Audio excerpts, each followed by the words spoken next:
उपस्थित मित्र हो, मुस्लिम मराठी साहित्य संमेलनाच्या समारोपाच्या कार्यक्रमाला आपण सुरुवात करीत आहोत। समारोपाचे अतिथी मान्यवर या ठिकाणी उपस्थित झालेले आहेत। तत्पूर्वी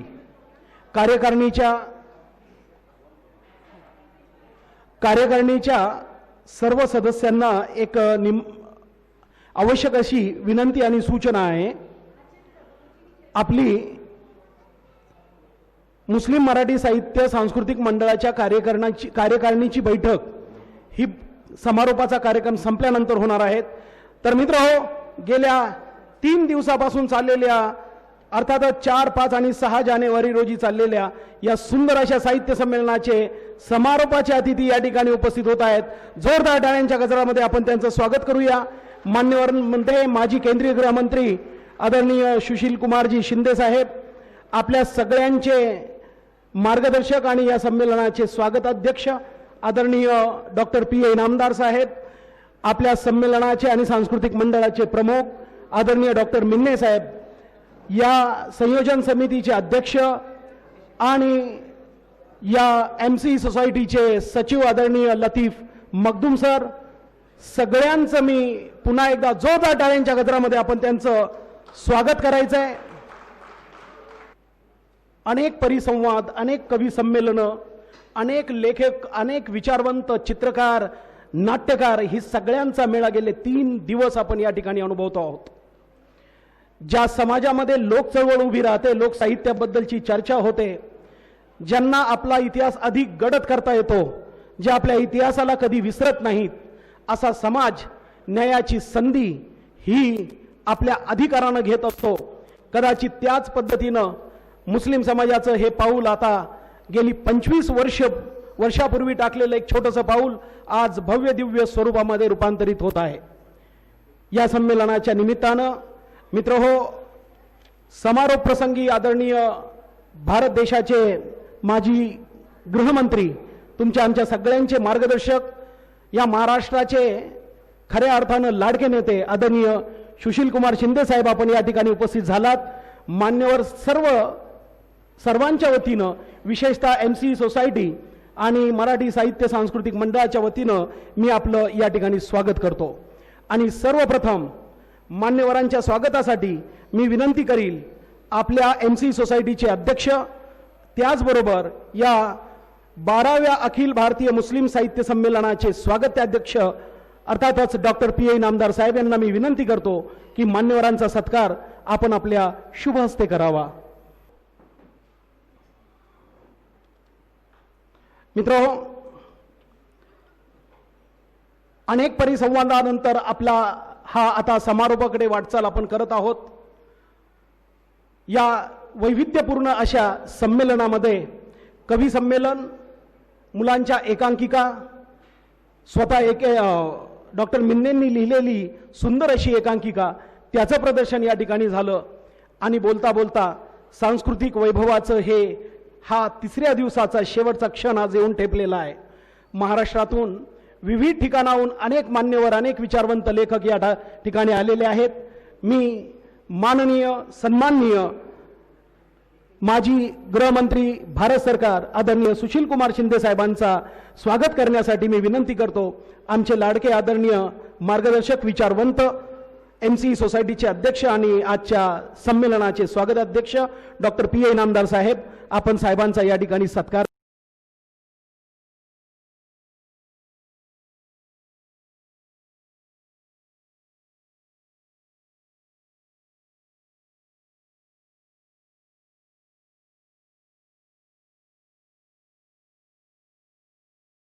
साठी टाळ्यांच्या गजरामध्ये आपण या ठिकाणी स्वागत करूया।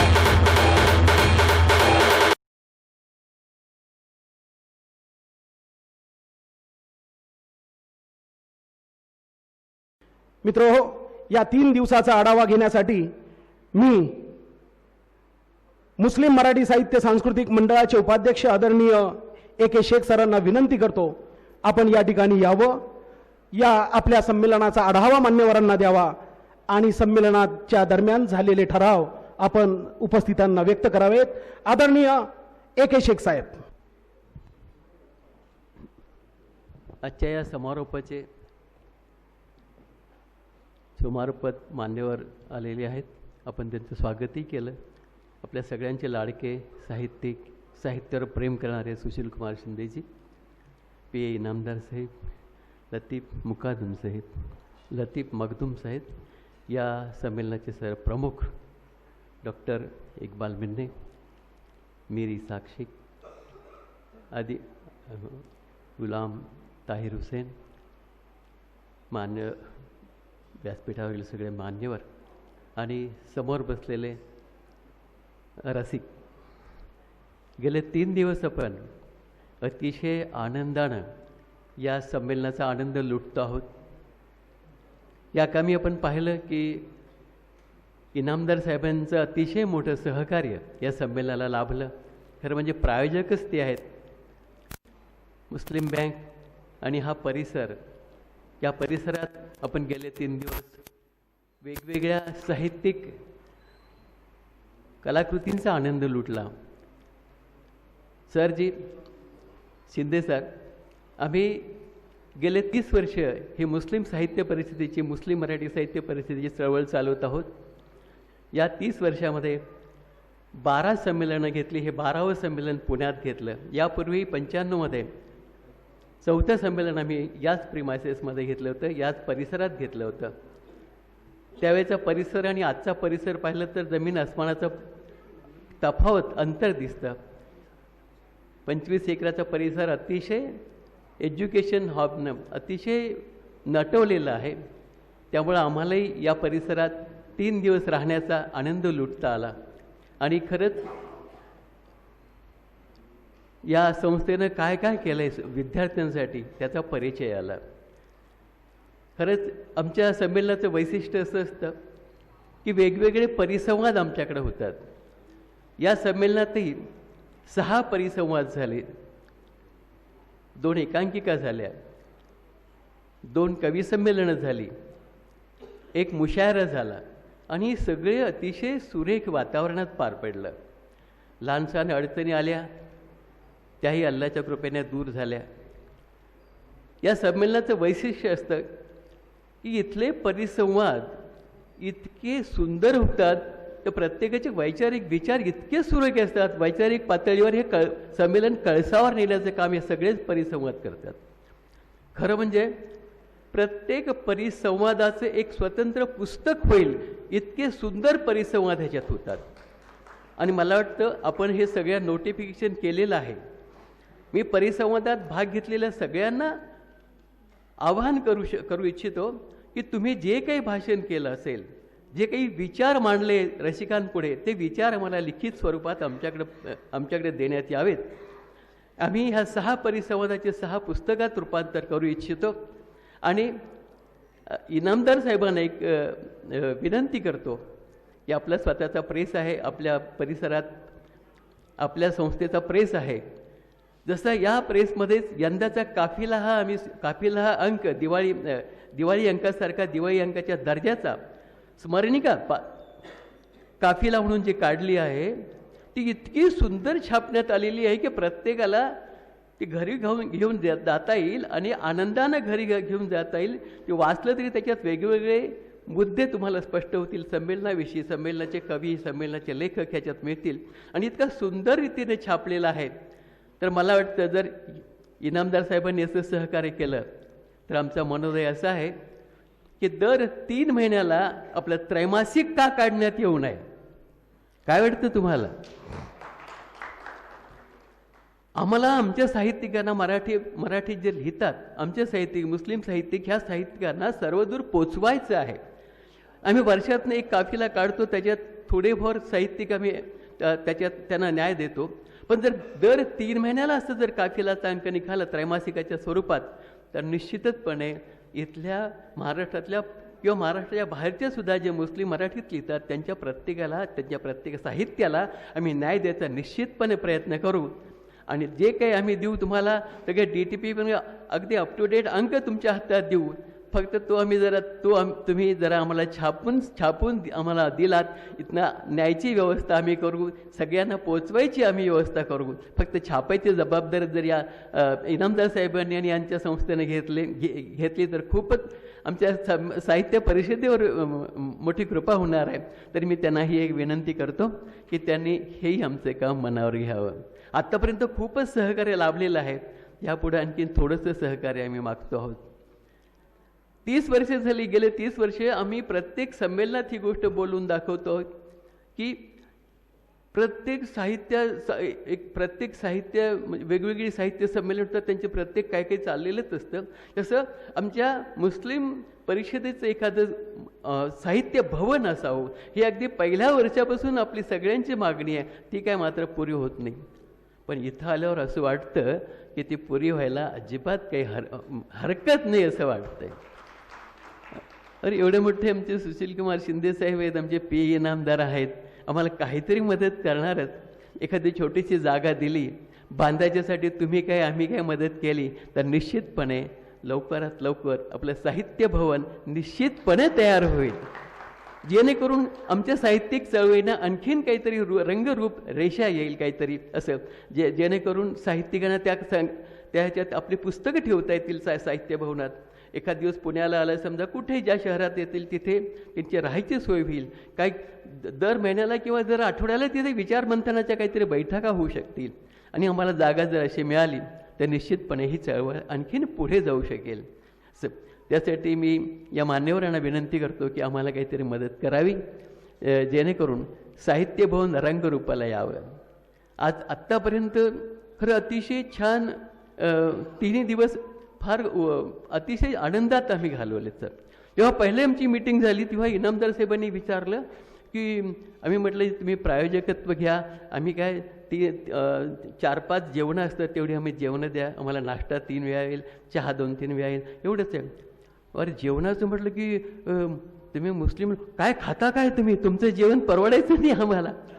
अरे म्हटलं आम्ही डाळ भात खाणारीच सगळी माणसं आहोत, काही नको आम्हाला, मटण बिटन काही गरज नाही, पण डाळ भात दिला तरी चालेल. मग त्यांनी 1 मिनिटात होकार दिला. पण आपण पाहतोय डाळ भात कसलं, सागर संगीत सुग्रास भोजन 5 वेळा आपल्याला दिलं, त्याचे मानावे तेवढे आभार थोडेच होतील खरं म्हणजे. आणि आज तर काय पार्टी चंगीच झाली आपली असं म्हणायला पाहिजेत. कालही आपलं पुरणपोळीचा बेत सर, काल आला असतं तर आम्ही तुम्हाला पुरणपोळी पण देऊ शकलो असतं शिंदे साहेबांना. काल पुरणपोळी खाल्ली, आज तर चिकन खाल्लं. म्हणजे अतिशय सुंदर जेवण, सुंदर नाश्ता, चहा. आणि जशी ती सुग्रास मेजवानी मिळाली तशीच आम्हाला आमच्या परिसंवादातल्या वक्त्यांनी, कवींनी, गझलकारांनी आम्हाला तशीच्या तशी सुग्रास मेजवानी भरपेट दिलेली आहे. आणि आपण इथून जाणार आहोत तर मला वाटतं उद्याच्या दिवस तुम्ही काही खाल्लं नाही तरी चालू शकेल, या परिस्थितीत आपण परत जाणार. आणि ते विचारानं आमचं मन भरलेलं, आमचं पोट भरलेलं, आमचं हृदय भरलेलं आहे खरंच. आणि मला वाटतं खरं म्हणजे आता हे 25 वर्षापूर्वी ह्याच प्रिमायसेसमध्ये आपण संमेलन घेतलं होतं आणि 25 वर्षांनी आपण इथं संमेलन घेतलं होतं. मला तर असं वाटतं की दरवर्षी इथेच का होऊ नये संमेलन, असं इतकी छान व्यवस्था जर करत असतील तर खरंच काही प्रत्यवाय नसावा त्याला. आपण खूप आनंद घेऊन, आनंद लुटून आपण इथनं परत जातो आहोत. तर परिषदेकडनं, या मंडळाकडनं आम्ही काही ठराव मांडू इच्छितो आणि ते ठराव मी आपल्याला वाचून दाखवतोय. बघा, पहिला ठराव आहे की मराठीतील पहिलं पुस्तक रिद्धपूर इथे लिहिलं गेलं आणि ते पुस्तक होतं लीळा चरित्र आणि ते लिहिणारे होते चक्रधर स्वामी. आणि म्हणून जो पहिला ग्रंथ लीळा चरित्र जिथे लिहिला गेला, त्यामुळे त्यासाठी मराठी विद्यापीठ रिद्धपूर येथे व्हावं असं आमचा पहिला ठराव आहे. प्रत्येक ठरावाला जोरदार टाळ्या वाजवून हात वर करून अनुमती द्यायची आहे तुम्ही लोकांनी. पहिला ठराव मंजूर. वा. दुसरा ठराव असं म्हणतोय की सच्चर समिती, रंगनाथ मिश्रा कमिशन आणि मेहमूदुर रहमान समितीच्या शिफारशींची अंमलबजावणी त्वरित व्हावी. तिसरा ठराव असा आहे की आपण बघतोच की आपल्याला 30 वर्ष झाली आणि 30 वर्षात आपली 12 संमेलनं फक्त झालीत. असं ह्याला कारण फक्त की कोणी प्रायोजक मिळत नाही, कोणी आर्थिक शेवटी आर्थिक तुटवडा भासतोच आपल्याला असं. आणि आम्ही आत्तापर्यंत 12च्या 12 संमेलनाच्या वेळेस शासनाला दरवेळेस विनंती केली आहे की बाबा 10-15 लाख कमीत कमी खर्च आमच्या ह्याला येतो संमेलनाला, त्यातला काही थोडाफार हिस्सा जसं तुम्ही अखिल भारतीयला उचलता तसं आम्हाला विचारतच नाही.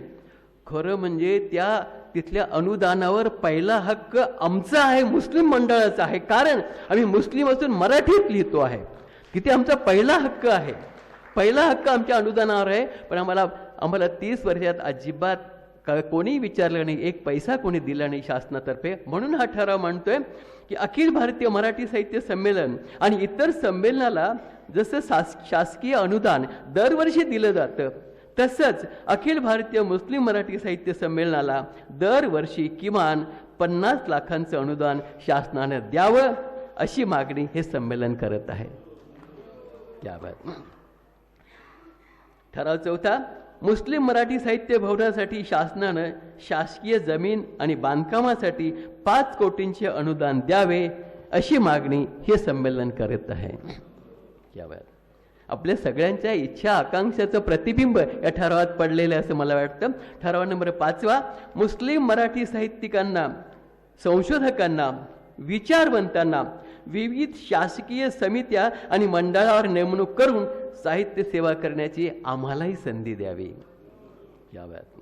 ठराव नंबर 6, मॉब लिचिंगने देशभरात 150हून अधिक हत्या झाल्या आहेत. सभ्य समाजाला हे अशोभनीय आहे. हत्या झालेल्या सर्वांना न्याय मिळावा आणि त्यांच्या कुटुंबांच्या पुनर्वसनासाठी भरीव आर्थिक शासनाकडनं व्हावी. ठराव नंबर 7, मुस्लिम मराठी साहित्य सांस्कृतिक मंडळाचे नियतकालिक काफला यास शासकीय अनुदान द्यावे अशी मागणी हे संमेलन करीत आहे. आणि शेवटचा ठराव नंबर 8, मुस्लिम मराठी साहित्यिकांचे लेखनाच्या विविध अभ्यासक्रमात, मुस्लिम मराठी साहित्यिकांच्या लेखनाचा विविध अभ्यासक्रमात समावेश करावा अशी मागणी आम्ही या संमेलनाद्वारे करीत आहे. हे 8 ठराव आपण एकमतानं मंजूर केलेले आहेत, त्याबद्दल तुमचेही धन्यवाद. या ठरावाचा पाठपुरावा आम्ही करूच. इनामदार साहेबांना आणि शिंदे साहेबांनाही मी विनंती करतो की ह्या ठरावांचा पाठपुरावा करण्यास आपणही मदत करावी. थँक्यू. मित्रहो, नीटनेटकं नियोजन, समयसूचकता, सांघिक कार्य या सगळ्यांच्या बळावर एक व्यक्ती, एक समाज काय उभं करू शकतो हे महाराष्ट्र गेल्या 3 दिवस अनुभवत आहेत. आणि तो कॅम्पस म्हणजे आझम कॅम्पस, आणि ती व्यक्ती म्हणजे आमचे थोर सरात महाराष्ट्राचे आदरणीय विचारवंत डॉक्टर पी इनामदार साहेब. इनामदार साहेब या उद्घाटन सत्रामध्ये बोलले, पण जेव्हा जेव्हा इनामदार साहेब आम्हा तरुणांपुढे या महाराष्ट्रामध्ये बोलले, आम्हाला ऐकण्याची जेव्हा वेळ आली, तेव्हा खात्रीने सांगतो मित्रांनो, साहेबांचे शब्द हृदयाच्या काळजाच्या अगदी शेवटच्या तळापर्यंत पोहोचले आणि लोक उत्स्फूर्त होऊन काही ना काही घेऊन परतल्याशिवाय राहत नाहीत. साहेब, आता आपण भरपूर वेळ बोला, खऱ्या अर्थानं बोला. जो बात दिल से निकलती है असर रखती है, जो बात दिल से निकलती है असर रखती है, पर नहीं मगर ताकदे परवाज रखती है. मी या ठिकाणी विनंती करतो, आपल्या संमेलनाचे स्वागताध्यक्ष आदरणीय डॉक्टर पी इनामदार साहेब, आपण या ठिकाणी यावं आणि मनोगत व्यक्त करावं. जोरदार टाळ्यांच्या गजरात आपण साहेबांचं स्वागत या ठिकाणी करायचं आहे. या 3 दिवसाच्या 12व्या अखिल भारतीय मुस्लिम मराठी साहित्य संमेलनाच्या शेवटच्या सत्राचे प्रमुख पाहुणे, भारताचे माजी गृहमंत्री, महाराष्ट्राचे मुख्यमंत्री, अनेक खात्याचे मंत्री आणि सगळ्यात महत्त्वाचं म्हणजे माझ्या संस्थेवर आणि माझ्यावर सदैव ज्यांनी प्रेम केलं ते आदरणीय श्री सुशीलकुमारजी शिंदेजी, आपल्या संस्थेचे अध्यक्ष डॉक्टर इक्बाल मिन्ने, AK शेख, त्यांचे सर्व सहकारी, मराठी भाषेला ताकद देण्यासाठी, त्याचं भविष्य उज्ज्वल करण्यासाठी इथं उपस्थित राहून आपली वैचारिक बैठक ज्या लोकांनी मांडली ते सर्व साहित्यकार मित्रांनो, अनुबंधी बहिणींनो, भारतामध्ये जो बदल 1950 नंतर झाला, त्यापूर्वी 5000 वर्षामध्ये जो बदल झालेला नव्हता, तो डॉक्टर बाबासाहेब आंबेडकरांच्या राज्यघटनेमुळे तो घडवून आणला गेलेला आहे. डॉक्टर बाबासाहेबांचं आयुष्य ज्या प्रतिकूल परिस्थितीमध्ये सुरू झालं आणि ज्या सर्वोच्च पदापर्यंत ते स्वतः पोचले, ते एक पहिलं उदाहरण आहे. त्याच्यानंतरचं अत्यंत महत्त्वाचं उदाहरण आहे सुशीलकुमार शिंदे साहेबांचं आयुष्य. अत्यंत प्रतिकूल परिस्थितीमध्ये आणि अशा लहानशा प्रांतामध्ये म्हणा, जिल्ह्यामध्ये म्हणा, जन्म झाला, शिक्षण झालं, लहान पदापासून सर्वोच्च पदापर्यंत ज्यांनी आपली कारकीर्द नेली, ह्याही बाबतीमध्ये मला असं वाटतं की ह्यांचं उदाहरण दुसरं आजसुद्धा महाराष्ट्रामध्ये नाही, आजसुद्धा भारतामध्ये असं दुसरं उदाहरण नाही आहे. तर ह्यांच्या जीवनापासून देखील आम्ही सगळ्या लोकांनी खऱ्या अर्थानं एक प्रकारची ऊर्जा घेतली पाहिजे. आणि हे पुन्हा त्याचं जे काही श्रेय आहे ते डॉक्टर बाबासाहेब आंबेडकरांनाच जातं. आणि आज आम्ही इथं बसलो आहे, पार्टिशनच्या पार्श्वभूमीवर भारतामध्ये मुस्लिमांनी 1950 नंतर जी प्रगती केलेली आहे, ती प्रगती देखील बादशाह राजे महाराजांच्या कारकिर्दीमध्ये झालेली नाही, त्याच्या 100 पट जास्त प्रगती ही 1950 नंतर झालेली आहे. ह्याच्याबद्दल कुठलाही वाद असण्याचं कारण नाही आहे. आणि त्याच्यासाठी देखील सुशीलकुमार शिंदे साहेबांसारखे जाणीवपूर्वक मायनॉरिटीच्या संदर्भामध्ये सदैव एक वेगळा दृष्टिकोन ठेवून काम करणारे, बाबासाहेबांची राज्यघटना आणि त्या राज्यघटनेनुसार सर्व प्राईम मिनिस्टरनी जे काही काम केलेलं आहे या देशामध्ये, त्याचं हे फलित आहे. आणि म्हणून मला असं वाटतं की प्रत्येक अशा समारंभामध्ये आपण 50 नंतर जे झालेले बदल आहेत त्याचा देखील उल्लेख केला पाहिजे. 1950 पूर्वीचा भारत आणि 1950 नंतरचा भारत, 1950 नंतरच्या भारतामध्ये सगळ्यांना काही ना काही मिळालेलं आहे. जिथं होतो तिथं आपण राहिलेलो नाही, त्याच्या पुढे गेलेलो आहोत. आणि सगळ्यांना सगळं मिळालेलं आहे का? सगळ्यांना सगळं मिळालेलं नाही. आणि असं कुणीही समजायचं देखील असत नाही, कारण थांबला तो संपला. आपली सदैव मागणी असली पाहिजे आणि आपला सगळा सदैव गोल जो आहे तो पुढं आपण नेला पाहिजे. आणि ह्या दोन्ही गोष्टी ह्या भारतामध्ये झालेल्या आहेत. इथं अनेक सिनियर लोक बसलेले आहेत. मी सुद्धा आज 73 माझं वर्ष आहे, वय आहे. आमच्या वेळेला 1950च्या आसपासचं मी सांगतोय, 2 वेळचं जेवण कुठल्याही मजबुरीशिवाय जर मिळत असेल तर तो फार चांगला घर असायचं, म्हणजे सदृढ घर आपण ज्याला म्हणतो असं समजलं जायचं. वर्षाला 1 जोड कपडा. आणि आज आपली परिस्थिती काय आहे? त्याच्या 50 पट जास्त आपली परिस्थिती आहे. गल्ल्यांमध्ये, मुस्लिम गल्ल्यांमध्ये आणि मागासवर्गीयांच्या गल्ल्यांमध्ये सायकलवाला एक जर होता तर तो फार मोठा माणूस समजला जायचा. आणि आज मुस्लिम आणि दलित वस्त्यांमध्ये मोटरसायकल आणि कार ठेवायला जागा शिल्लक नाही. अशा परिस्थितीमध्ये आपण कधीही नेगेटिव्ह विचार करण्याचं नाही, कधी तो गुन्हा याचं समजून आपण वागलं पाहिजे, अशी माझी या प्रसंगी आपल्याला विनंती आहे. त्याचं दुसरं कारण आहे, आपल्याला ईश्वर देखील त्यांनी काय दिलं तर त्याची अपेक्षा असते की आम्ही त्याचे आभार मानलं पाहिजे, नाहीतर तो रागावतो. मग इथं सर्व मिळालं असताना आपण आभार मानायचे नाही, ही सुद्धा आपला करंटेपणा आपण करायचं नाही. माझी अशी अपेक्षा आहे की ही बाब लेखकांनी आपल्या लेखणीतून, आपल्या बोलण्यातून सर्वसामान्यांच्यापर्यंत पोचवणं, कारण एक पॉझिटिव्ह ॲटिट्यूड हा देखील प्रगतीसाठी आवश्यक असतो, ही बाब आपल्याला लक्षात असली पाहिजे. कारण बऱ्याच वेळेला आपण शासनावर टीका करत असताना आपल्या लेखणीतून म्हणा, आपल्या वाचेतून म्हणा, त्यावेळेला एका प्रकारचा न्यूनगंड देखील तरुणामध्ये आपण तयार करत असतो, ह्याचाही विचार आपण केला पाहिजे. आणि तो गुन्हा आहे असं माझं मत आहे. आपण इव्हन काही प्रमाणामध्ये आपण मागास जरी असलो तरी सांगताना आपण भरपूर पुढे आहोत हे सांगणं, ह्यालाच पॉझिटिव्ह ॲटिट्यूड म्हणतात. आणि तरुणांच्या समोर असा पॉझिटिव्ह ॲटिट्यूड ठेवण्याचं काम देखील या संमेलनामध्ये झालेल्या चर्चेनंतर वेगानं पुढं जावं अशी माझी अपेक्षा आहे. आपण उर्दूवर प्रेम करता, आम्ही सगळे मराठीवर प्रेम करतो कारण मी मराठीमधून शिकलेलो आहे. पण खऱ्या अर्थानं आज जी परिस्थिती आहे, उर्दू कुठं आहे आणि मराठी कुठं आहे, आणि त्याच्यावर भाष्य करत असताना ते अशी का परिस्थिती निर्माण झालेली आहे ह्याचा पहिल्यांदा आपल्याला विचार करावा लागेल. आणि त्याचं एकच कारण आहे, शाळा मराठीच्या आहेत का आहेत, उर्दूच्या आहेत का आहेत, पण आई वडीलच आपल्या मुलांना उर्दूमध्ये मराठीमध्ये शिकवायला तयार नाही आहेत. त्याची कारणमीमांसा आपण शोधली पाहिजे. आणि ते स्पष्ट असं दिसतं की त्यांना असं वाटायला लागलं आहे की मराठीमध्ये शिक्षण घेऊन उर्दूमध्ये शिक्षण घेऊन आमच्या मुलांचं भविष्य काय ब्राईट असू शकणार नाही. मग ह्याच्यावर उपाययोजना कोणी करायची.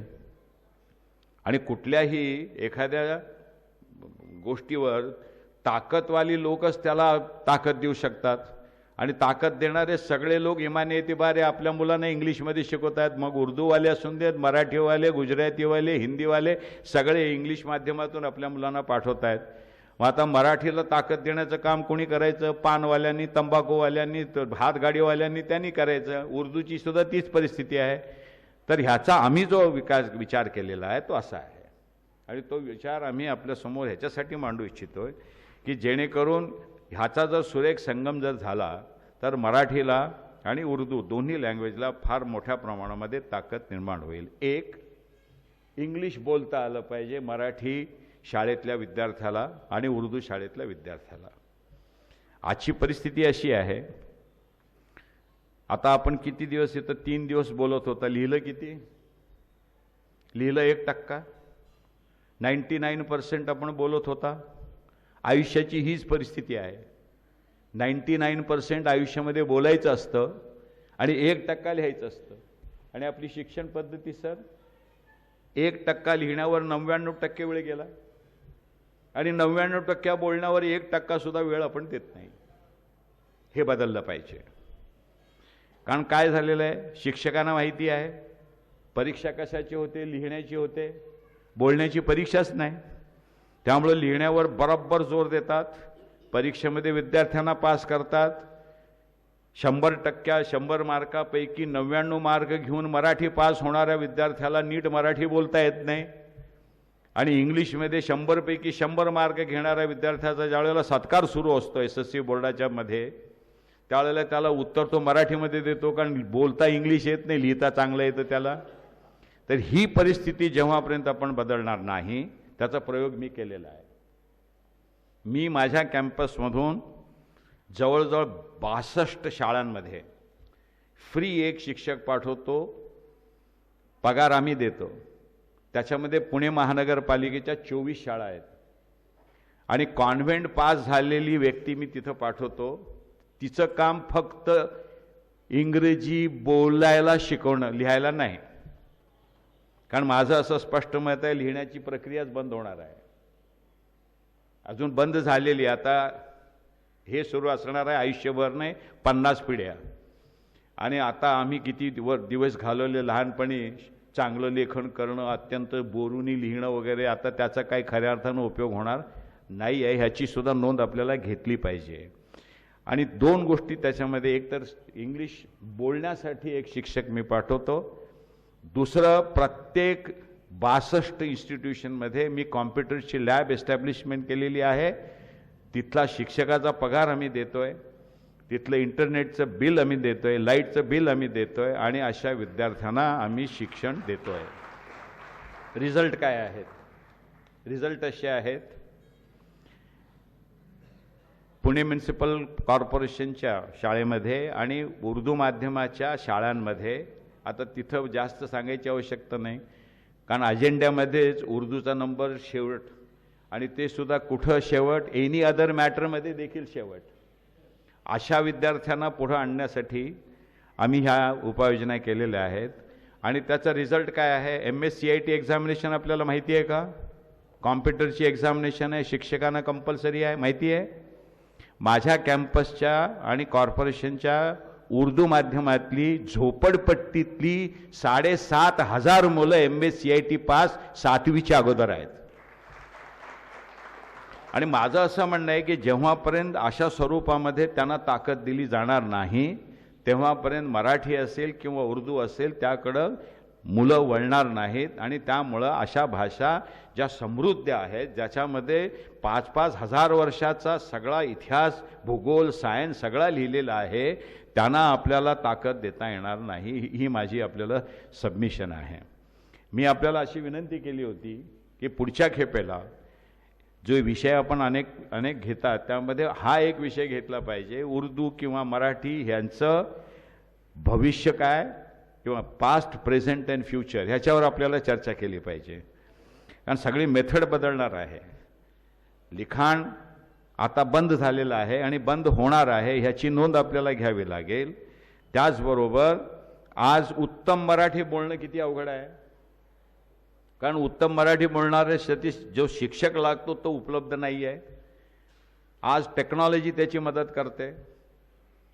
आज 8 शिक्षक 8 विषयाचे हे अख्ख्या महाराष्ट्राला मराठी शिकू शकतील अशी टेक्नॉलॉजी अवेलेबल आहे, आज आहे. फक्त टाइम टेबल पूर्ण महाराष्ट्राचं एक करावं लागेल आणि त्याच्यातून उत्तम प्रकारे मराठी शिकवण्याचं, ते इतिहास शिकवण्याचं, भूगोल शिकवण्याचे सगळे विषय शिकवता येतील. आज टेक्नॉलॉजी अवेलेबल आहे. तर अशा स्वरूपाचे जे बदल होऊ घातले ते थांबणार नाहीत आपल्यासाठी. तर त्याच्या बदला अनुरूप आपल्याला सर्व अभ्यास करावा लागेल आणि त्याला आपल्याला अनुकरण करावं लागेल. आणि ते करण्यासाठी माझ्या कॅम्पसचं केव्हाही मार्गदर्शन लागत असेल तर मी द्यायला तयार आहे. आणि विशेषतः साहेबांना विनंती आहे की आपण मोठ्या पदावर जावं आणि भारतातल्या सगळ्या शिक्षकांना नवीन टेक्नॉलॉजीशी जुळून शिक्षण घेण्यासाठी काहीतरी योजना आणली पाहिजे. नाहीतर काय होणार आहे, आपण एका माध्यमातून शिकवणार आहात म्हणजे ट्रेडिशनल मेथडमध्ये, विद्यार्थ्यांना त्याच्यामध्ये काही इंटरेस्ट नाही आहे. आणि त्याचं एक उदाहरण मी देतो, कदाचित आपण फार हुशार आहात त्यामुळे इमिजिएटली लक्षात येईल. आज विद्यार्थ्यांच्याकडे काय परिस्थिती आहे सर? प्रत्येक घरामध्ये हे आहे, TV आहे. अत्यंत लहानातल्या लहान घरामध्ये TV आहे. त्या TV वर लहान मुलगा बसलेला आहे. तो काय बघतोय? Tom and Jerry. Tom and Jerry एवढा फास्ट मूव्हमेंट करतायत, तो बघतोय. दुसऱ्या दिवशी शाळेमध्ये येतोय. शाळेमध्ये आल्यानंतर ब्लॅकबोर्डवर लिहिस तोपर्यंत तो झोपलेला असतो. त्यावर psychologically he is today not connected with the subject. आणि हा आपल्यासमोर फार मोठा चॅलेंज आहे. आपण मान्य करा, मान्य करू नका, पण विद्यार्थी आज कनेक्ट होत नाही आहे या भाषेशी, या स्पीडशी. आणि म्हणून बदललेल्या परिस्थितीमध्ये, बदललेल्या टेक्नॉलॉजीच्या बेसिसवर आपल्याला विद्यार्थ्यांच्यापर्यंत पोचावं लागेल. आणि हे विद्यार्थी ज्या वेळेला ह्या स्वरूपामध्ये शिक्षण घेतील त्या त्यावेळेला ताकदवाले होतील. आणि ह्या ताकदवाल्या विद्यार्थ्यांच्याकडून जर आपण अपेक्षा केली की आज ज्या स्तरावर मराठी आहे, उर्दू भाषा आहे, त्याच्या 10 पट पुढं ते जाईल, याच्यासाठी त्यांनी प्रयत्न करावेत. ते प्रयत्न करतील आणि ते यशस्वीरित्या देखील करतील.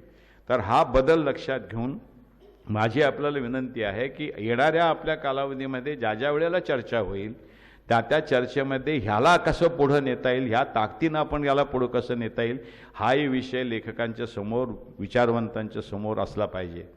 दुसरी गोष्ट, मला एक सबमिशन करून आपली रजा घ्यायची आहे. माझ्या कॅम्पसमध्ये मी आपल्याला अरेंजमेंट करायला तयार आहे. हे साहित्य आपण जे म्हणाला की आपलं एखादं इमारत असावी, ती इमारत 4 दिवसानंतर कशासाठी असावी ते मला सांगा अगोदर.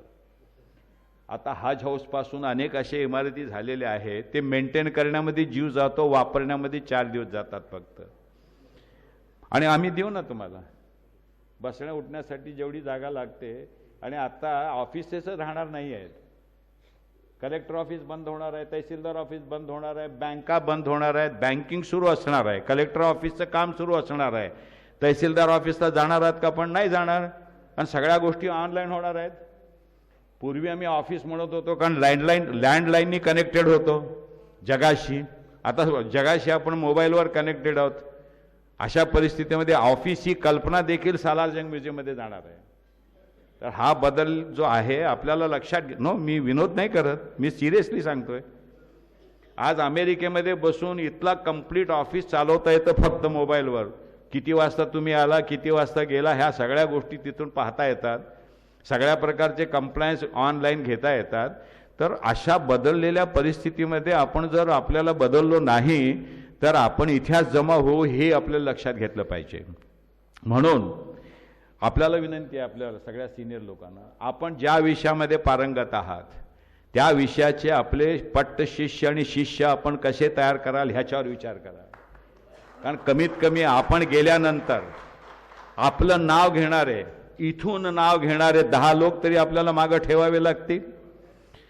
नाहीतर अशा तर 5-50 वर्षानंतरच्या एखाद्या संमेलनामध्ये आपलं नाव घेतलं जाईल. माझं असं म्हणणं आहे की त्या विद्यार्थ्याच्याकडून रोज आपलं नाव घेतलं जावं अशी जर आपली अपेक्षा असेल तर आपण जे मिळवलेलं आहे ते आपल्याला त्यानं 10 विद्यार्थ्यांपर्यंत कमीत कमी पोहोचवण्याचं काम आपण करावं अशी माझी आपल्याला सबमिशन आहे.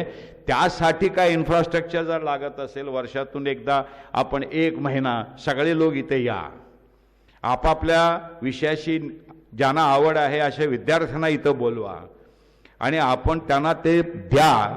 आणि त्याच्यासाठी जी काही सवलत लागते, राहण्याची असेल, क्लासरूमची असेल, कॉम्प्युटरची असेल, पुस्तकांची असेल, ह्या सगळ्या सवलती आम्ही पुरवायला तयार आहोत.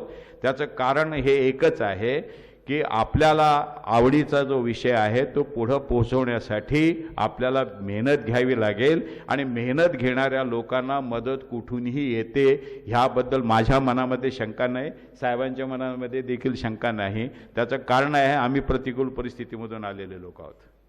मी पुण्यामध्ये 15 रुपये घेऊन आलो आहे आणि स्ट्रगल केली, हे खरं आहे. मग स्ट्रगल केल्यानंतर लोकांनी आम्हाला पाठिंबा दिला, आम्हाला मदत ही केली. ह्या पुणे शहरानं माझ्यावर जेवढं प्रेम केलेलं आहे त्याची परतफेड हे कॅम्पस आहे.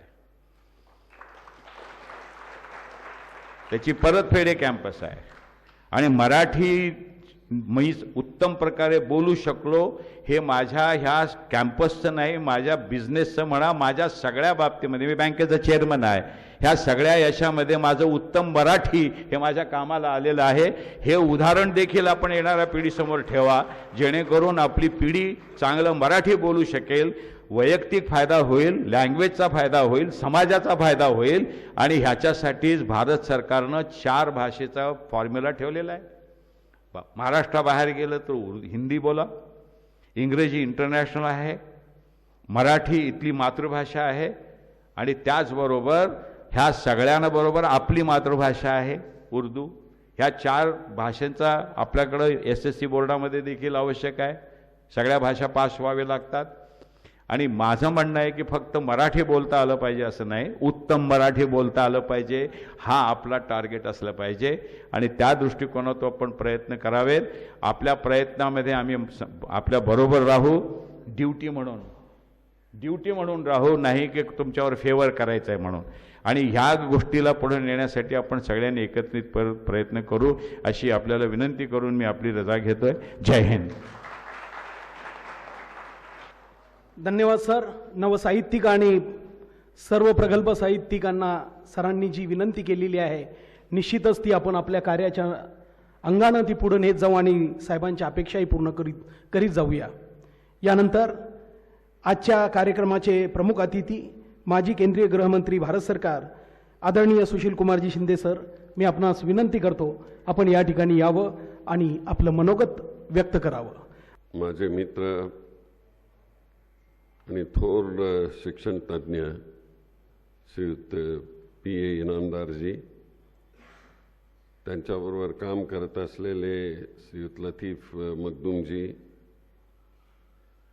डॉक्टर इकबाल मिन्नेजी, ज्यांनी AK शेख साहेब सुंदर भाषण केलं आणि आपले ठराव मंजूर करून घेतले ते डॉक्टर AK शेखजी, श्री गुलाम शेख नाशिकवरून आलेत मुद्दाम ते, त्याच्यानंतर आमचे मीर इसाक शेखजी, आमच्या भगिनी नूरजहान शेखजी, श्रीयुत महबूब शेखजी, काजीजी, आणि प्रेक्षकात बसलेले श्रीयुत आमचे सोनवणेजी आणि आपण सगळे उपस्थित बंधू आणि भगिनींनो, प्रथमतः 12व्या अधिवेशनातील सर्व सहभागी आणि त्यांचे पदाधिकारी यांचं मनापासून मी अभिनंदन करतो. 1990 नंतर जे पहिलं अधिवेशन सोलापुरात झालं, डॉक्टर नदाफ आणि बेन्नूर होते त्या पहिल्या अधिवेशनाला, त्यानंतर इथे आज 2019ला 12वं अधिवेशन होत आहे. मधल्या काळामध्ये आपण का दरवर्षी घेतलं नाही, हा एक विचार करण्यासारखा भाग आहे. याचं कारण असं की कुठेतरी आम्ही कमी पडतो, तुम्हाला सहयोग देणारेही कमी पडतो आहोत. मी आत्ता इथे येत असताना विचार करत होतो कि मुस्लिम मराठी साहित्य सम्मेलन ये तो यहाँ उर्दू और हिंदी में चला होगा, पण इथं वेगळंच आहे. इथं सर्व काही मराठीतून चाललेलं आहे आणि म्हणून ही एक अतिशय चांगली गोष्ट आहे की बाहेर जो गैरसमज आहे की मुस्लिम मराठी साहित्य संमेलन मायनॉरिटीचे लोक भरवतात, ते उर्दूमध्येच बोलत असतील, अशा प्रकारचा ज्या गैरसमज आहे त्याला हे चोख उत्तर देण्याचं काम तुम्ही भारतीय म्हणून आणि मराठी भूमीचे नेतृत्व करणारे म्हणून जे करता आहात, याबद्दलही तुम्हाला मी मनापासून धन्यवाद देतो. की हे इथूनही यावं लागतं, त्याशिवाय होत नाही. श्रीयुत पी.ए. इनामदार बोलत होते, खरं म्हणजे ते आणखी थोडा वेळ बोलतील असं मला वाटलं होतं की एक शिक्षण तज्ञ, त्या ह्या शिक्षण तज्ञाला नेहमी भविष्याचं दिसत असतं पुढे काय होणार आहे, आणि म्हणून जी राष्ट्रीय पॉलिसी आमची ठरत असते शासनामध्ये, ती अशा विचारवंतांचे सगळे कॉन्फरन्सेस घेऊनच ठरत असते की ते जेवढं दूरदृष्टीनं बघतात तेवढं सरकारमध्ये असणाऱ्या लोकांना बघता येत नाही. इनामदार साहेबांनी सांगितलं की परिस्थितीशी आम्ही टक्कर देऊन इथं आलो. तीही सरकारी नोकरीत होते आणि ती नोकरी करत असताना ही संस्थेची जबाबदारी त्यांच्यावर पडली आणि केवढं मोठं साम्राज्य उभं केलं इथं. ही काही साधी गोष्ट नव्हती. माणसाला तळमळ असल्याशिवाय, अंतःकरणातून कुठलाही विषय आल्याशिवाय ही सगळी गोष्टी होत नाही. एन्व्हायरमेंट पासून ते त्यांनी मला आत्ता दाखवलं, ते सगळे आमच्या मोबाईलमध्ये मोबाईल फेकून देऊन तोडला तरी इथली मुलं जोडतात आणि तीही झोपडपट्टीमधली मुलं जोडतात. हे खरं शिक्षण आहे. आम्ही सगळे फळ्यावरून शिकलो, पण नवीन समाजामध्ये नवीन काय येतं त्याप्रमाणे तुम्ही जाणार की नाही. आणि मला वाटतं त्या दृष्टिकोनातून हे कॉलेज आणि हा परिसर हा अग्रेसर आहे. कारण मी अनेक ठिकाणी कॉलेजेसमध्ये जातो, डीम युनिव्हर्सिटीमध्ये जातो, पण एक मायनॉरिटीमध्ये माणसाने उभं केलेलं एक भव्य अशा प्रकारची वास्तू, आणि त्या वास्तूमध्ये नुसत्या इमारती नाहीत, त्या वास्तूमध्ये भविष्य घडवणारी आणि देश घडवणारी नवीन नेतृत्वाची पिढी उभी करण्याचं काम ते इथे करतात. ही साधी गोष्ट नाही आहे. आणि म्हणून पी.ए. इनामदार साहेब आणि मी दोघेही आम्ही सोलापूरच्या संगमेश्वर कॉलेजमध्ये शिकलो. मी 64ला बाहेर पडलो आणि ते 65ला तिथं आले. ते 73 वर्षाचे आहेत, मी 78 वर्षाचा आहे. थोडा फरक आहे,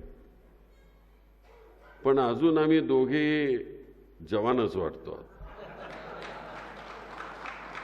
आणि इनामदार साहेबांच्याकडे बघितलं आणि त्यांची भाषा जर बघितली तर कोण म्हणेल त्यांना ते मुस्लिम आहेत म्हणून. ते पक्के कोकणस्थ वाटतात, पक्के कोकणस्थ.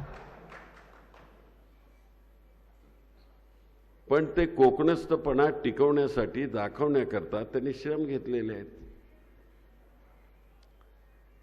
हे उगीच येत नाही.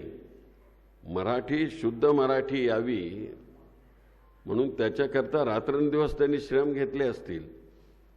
कॉलेजमधल्या शिक्षणामध्ये होतं, थोडंसं मिळतं ज्ञान, पण त्याच्या पुढच्या काळामध्ये मला पुण्यात राहायचं असेल तर मला पुण्याची भाषा अवगत झाली पाहिजे आणि ती करण्याकरता म्हणून मराठीची नितांत गरज आहे आणि ती नेतृत्व त्यांनी मिळवलं. त्यांचं हे ज्वलंत उदाहरण आहे विद्यार्थ्यांच्या पुढे. आणि म्हणून आजच्या ह्या 12व्या संमेलनाचे ते स्वागताध्यक्ष आहेत. स्वागताध्यक्ष पदाचे त्यांनी भाषण त्यावेळेस केलं असेल आणि आज निरोप समारंभ देताना देखील अतिशय महत्त्वाचे त्यांनी मुद्दे मांडलेले आहेत. आणि त्या मुद्द्यामुळे नव्या पिढीपुढे आजचं शिक्षण कसं राहणार आहे, आम्हाला काय करायचं आहे, मराठी उर्दू साहित्य संमेलनाने काय केलं पाहिजे याची त्यांनी दिशा दिलेली आहे. माणसं जोपर्यंत तुम्हाला सांगत नाहीत, कल्पना देत नाहीत, तोपर्यंत आम्ही पुढे जाऊ शकत नाही. मुस्लिम मराठी साहित्य संमेलन हे 90 पासून सुरू झालं आणि 90च्या नंतर परिस्थितीने काही होऊ शकलं नाही. पण श्रीयुत सोनवणेंच्या सारखे, आमचे बेन्नूर सारखे प्राध्यापक, बेन्नूर सारखे डॉक्टर नदाफांच्या सारखे सहकारी, त्यांनी आग्रहाने भूमिका घेतली आणि हे काम पुढे नेलं पाहिजे असं त्यांचं मत केलं. प्रोफेसर बेन्नूर ते आणि मी कोर्टात काम करत होतो दोघी. तेही क्लार्क होते, मी क्लार्क होतो. पण मी चुकीच्या रस्त्याकडे गेलो, पोलीस ऑफिसर झालो आणि ते विद्वान प्रोफेसर झाले. बुद्धिमत्तेची आणि तुमची ही कंपॅरिझन करता येत नाही. तो एक आमच्याबरोबरचा सहकारी पण एक थोर विचारवंत झाला. आज काही लोकांना त्यांचे विचार पटत नसतील, पण मला पूर्ण खात्री आहे की आणखी काही वर्ष गेली की असा एक आमच्या मराठी माणूस, बेन्नूर नावाचा मराठी माणूस, त्यांनी एवढं सुरेख लिहून ठेवलेलं आहे आणि ते आमच्या ह्या काळामध्ये फार उपयुक्त होतं आहे याचा विचार करणारी नवी पिढी तयार होईल. बेन्नूरांनी आणि इथं मीर इसाक शेख साहेबांनी त्यांनी 4 खलिफाचं एक पुस्तक लिहिलेलं आहे पैगंबर, आणि त्याचं प्रकाशन मीच केलेलं आहे. आणि मी ते पूर्णपणाने अबूबकर साहेबांच्या पासून ते अलीच्या पर्यंत, आणि मी त्यांना नेहमी सांगत असतो की ते पुस्तक फार उपयुक्त आहे. त्यांनी 4च खलिफा निवडले पण ते अतिशय महत्त्वाचे निवडले आणि त्यामध्ये त्या 4 खलिफामध्ये त्यावेळेच्या काळामध्ये जे प्रोग्रेसिव्ह विचार घेऊन उभे होते त्यांचं सगळं वर्णन त्यांनी त्याच्यामध्ये केलेलं आहे. आज आमच्या ह्या डॉक्टर बेन्नूरांनी आणखी एक सुरेख पुस्तक लिहिलेलं आहे की आधुनिक भारतातील मुस्लिम विचारवंत, आणि त्यामध्ये आमच्या याच्यापासून मौलाना मुमताज अली खान पासून मौलाना उस्मानी, मौलाना मंगलोरी, मौलाना बरकतुल्ला, हुसैन अहमद, मौलाना झाकीर हुसेन, आपल्या देशाचे पंतप्रधान, आपल्या देशाचे राष्ट्रपती, ते त्याच्यानंतर खुंदगिरी, मोहीन शकील आणि शेवटी डॉक्टर रफीक झकेरिया. ह्या विद्वानांची मांदियाळी त्या पुस्तकामध्ये त्यांनी मांडलेली आहे. आणि मी ते पुस्तक जेव्हा वाचलं तेव्हा मला आश्चर्य वाटलं. खरं म्हणजे डॉक्टर रफिक झकेरिया एक थोर विचारवंत, आमच्याबरोबर कॅबिनेट मिनिस्टर होते, पण आम्ही देखील इनामदार साहेब त्यांना ओळखू शकलो नाही की एवढा मोठा तो माणूस होता. आम्ही काय करू शकलो नाही, महाराष्ट्रातली माणसं सुद्धा. पण मी त्यांच्या एका पुस्तकाला हजर होतो, प्रकाशनाला. मी पाहुणा होतो आणि त्यावेळेचे आमच्या युनोमधले सेक्रेटरी, आमचे MP त्या पुस्तकाचं प्रकाशनाला आले होते. आणि कशावर त्यांनी पुस्तक लिहिलेलं होतं? हू डिवायडेड इंडिया. तुम्ही वाचलं असेल तुमच्यापैकी काही लोकांनी. आणि हू डिवायडेड इंडिया त्यांनी बॅरिस्टर जिनावर एवढी प्रखर टीका त्यामध्ये केलेली होती. मला आश्चर्य वाटलं त्यावेळेस. मी तर अतिशय त्यांच्या कॉलेजच्या फंक्शनला मी तिथं जायचा, औरंगाबादला जायचा. पण त्यावेळेस मीही काही एवढं एक विचारवंत म्हणून मी त्यांच्याशी बोलत नव्हतो. पण माझं जसं जसं मी दिल्लीला गेलो तसं तसं ह्या माणसाच्या विषयी एवढं ऐकायला मिळालं, वाचायला मिळालं की हा केवढा माणूस आमच्या देशामध्ये होऊन गेला. पण आम्ही बऱ्याच वेळेस असं दुर्लक्ष करण्याचं काम करतो. जेव्हा आहे तेव्हा त्याच्याकडे दुर्लक्ष होतं आणि गेल्यानंतर माणसाची पूजा होते. त्यापैकी आमचे डॉक्टर रफिक झकेरिया एक आहे, त्यापैकी एक आमचे डॉक्टर बेन्नूर आहे. ह्या सगळ्या मी आत्ता जी नावं वाचून दाखवली, हे विचारवंत हे नुसतेच उर्दू आणि आपल्या धर्माचे वेडे नव्हते, फारसीचे वेडे नव्हते, अरबीचे वेडे नव्हते. पण आधुनिक भारतामध्ये ज्याचा उल्लेख 1950च्या नंतर त्यांनी केला, त्याच्या अगोदरच्या स्वातंत्र्यपूर्वीच्या काळामध्ये हे सगळे विचारवंत दृष्टी ठेवून होते की उद्या आमच्या देशाला स्वातंत्र्य मिळणार आहे. आणि म्हणून अनेकांनी धर्मपंडितांशी सुद्धा भांडण केलं. या सगळ्या धर्मपंडितांनी तुम्ही करता हे चुकीचं आहे म्हणून सांगितलं. त्यांनी झाकीर हुसेननी आमच्या देशाच्या पंतप्रधानांनी शिक्षणाचं क्षेत्र त्यांनी निवडलं, पण धर्मवेडेपणा घेऊन त्यांनी काम केलं नाही. ते जिनावरही त्यांनी टीका केली, मंगलोरीनेही टीका केली जिनावर जबरदस्तपणानं. द्विराष्ट्राची भूमिका त्यांनी स्वीकारली नाही. भारतात आम्ही जन्मलो नसलो तरी त्यावेळेस अनडिवायडेड आमचा हिंदुस्थान होता. पण भारतामध्ये जी चळवळ उभी राहिली आणि भारताने जी भूमिका घेतली त्याच्याविषयी ही केवढी आत्मीयता होती. यातले बरेचसे लोक इंग्लंड, अमेरिका, तुर्क यामध्ये शिकलेले होते आणि तिथून हा सगळा कारभार आपल्या देशाच्या स्वातंत्र्य लढ्याचा ते कारभार करत होते. आणि तो लढा करत असताना एक असा कोणी त्यामध्ये हे सगळे विचारवंत यांनी कधी असा काही प्रचार केला नाही कि हम इस्लामवादी है तो इस्लाम के सिवा दुसरा कुछ नहीं. सगळ्यात महत्त्वाचा सर्वधर्म समभाव त्यांनी मांडलेला आहे. आणि कुराणामध्ये सुद्धा आहे. मी ते बारीकपणाने जरा बघत होतो तिथं. मी हल्ली अजून थोडंसं मला कळतंय पण अजून जास्त मी समजून घेण्याचा प्रयत्न करतोय की मोहम्मद पैगंबरांनी हे सांगितलंय आपल्याला सर्वधर्म समभावाचं.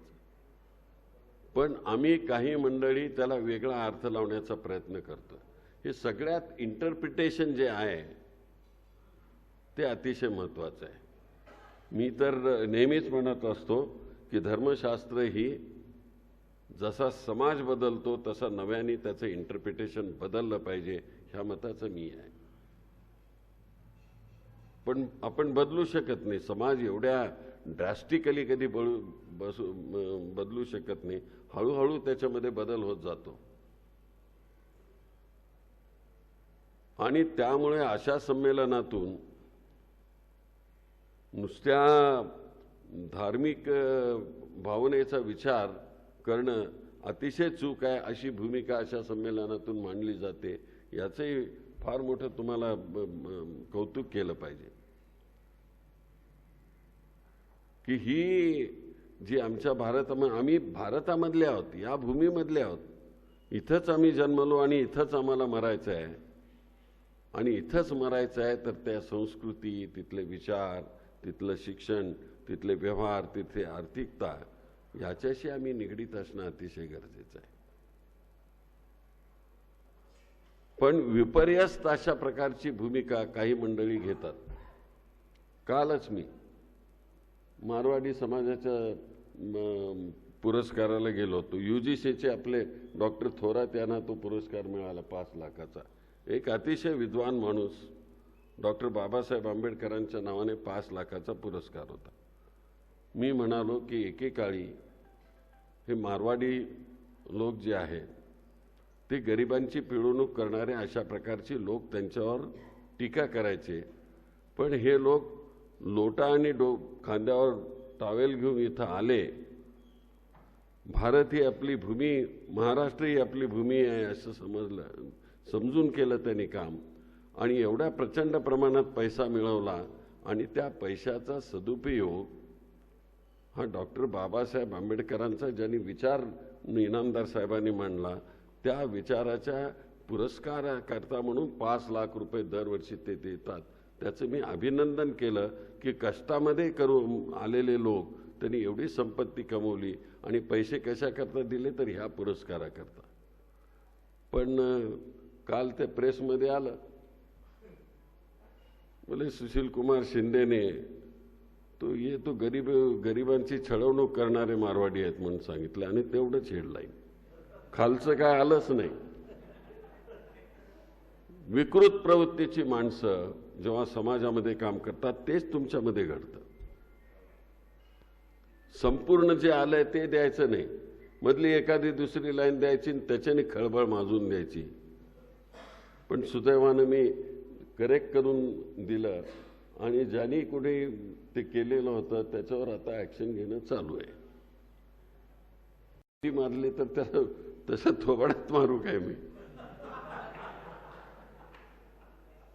मिठी मारणं शक्य आहे. जे काय आपल्याला आम्ही तत्वाने भांडणारी माणसं आहोत, सर्वधर्मवाले माणसं आहोत. धर्माच्या नावावर राज्य करणाऱ्या माणसाचे आमचं कधी जमू शकणार नाहीये, आयुष्यभर जमू शकणार नाही.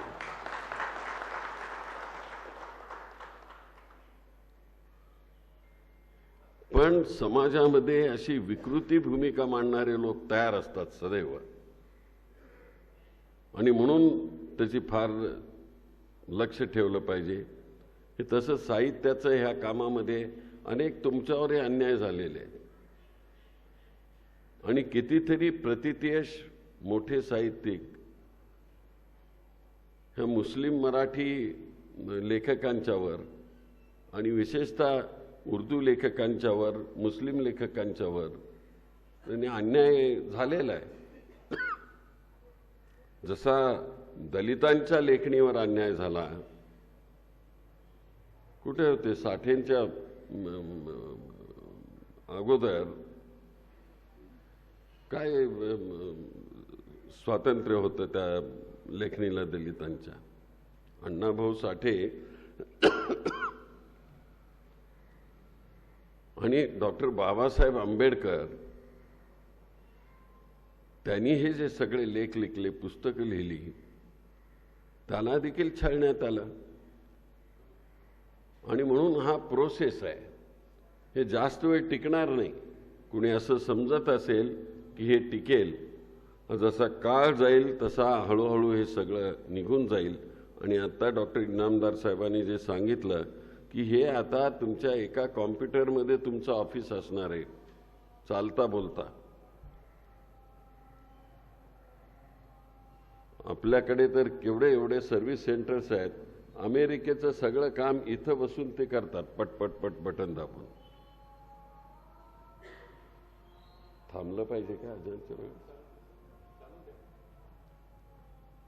तर हे आपण सगळ्यांनी जी भूमिका मांडली ह्या संमेलनामधून ती प्रामुख्यानं आपण स्वीकारली पाहिजे. डॉक्टर मिन्नेनं, इक्बाल मिन्नेनं मी त्यांच्या शेर गझल वगैरे ऐकतो. डॉक्टर शेख साहेबांचे ते पनवेलचे आहेत, त्यांचे मी कधी कधी गझल ऐकतो. इथल्याही काही इथं न येणारे लोक त्यांच्याही गझल, इलाही जमादारांची गझल ऐकतो, वाचतो. आमचे राजन त्यांचेही मी वाचत असतो. मुस्लिम असून आमचे मुझफ्फर हुसेन केवढं सुरेख लिहितात ते बातम्या वगैरे. तर ही सगळी जातीने मुसलमान असणारी माणसं महाराष्ट्राचा अभिमान आहे. मी तर असं म्हणेन की मराठीवर एवढं प्रेम करून ते हे सगळं लिहितात. राजन खान, मगाशी खान नाव आठवलं नाही म्हणून, पण कॉन्ट्रीब्युशन एवढी मोठी आहे. संमेलनाला काही लोक येतील, काही न येतील, त्याची पर्वाही तुम्ही करत नाही. याविषयी चांगला आहे की कुणाला संमेलन आवडतं, कुणाला आवडत नाही, पण आपण आपलं काम जे जागल्याचं काम करायचं आहे, यू आर टॉर्च बेरर, आणि तो लाईट घेऊन तुम्हाला हे निघावं लागणार आहे. आणि मला पूर्ण खात्री आहे की तुमच्या ह्या सगळ्यांची मी थोडीशी भाषणं वाचलेली आहेत पूर्वी. अलीकडच्या काळामधल्या मला प्रोफेसर आमचे मीर इसाक दोस्त आहेत आमचे, जरा काय असलं असं की मी त्यांना लगेच फोन करतो, मग ते आणून देत असतात.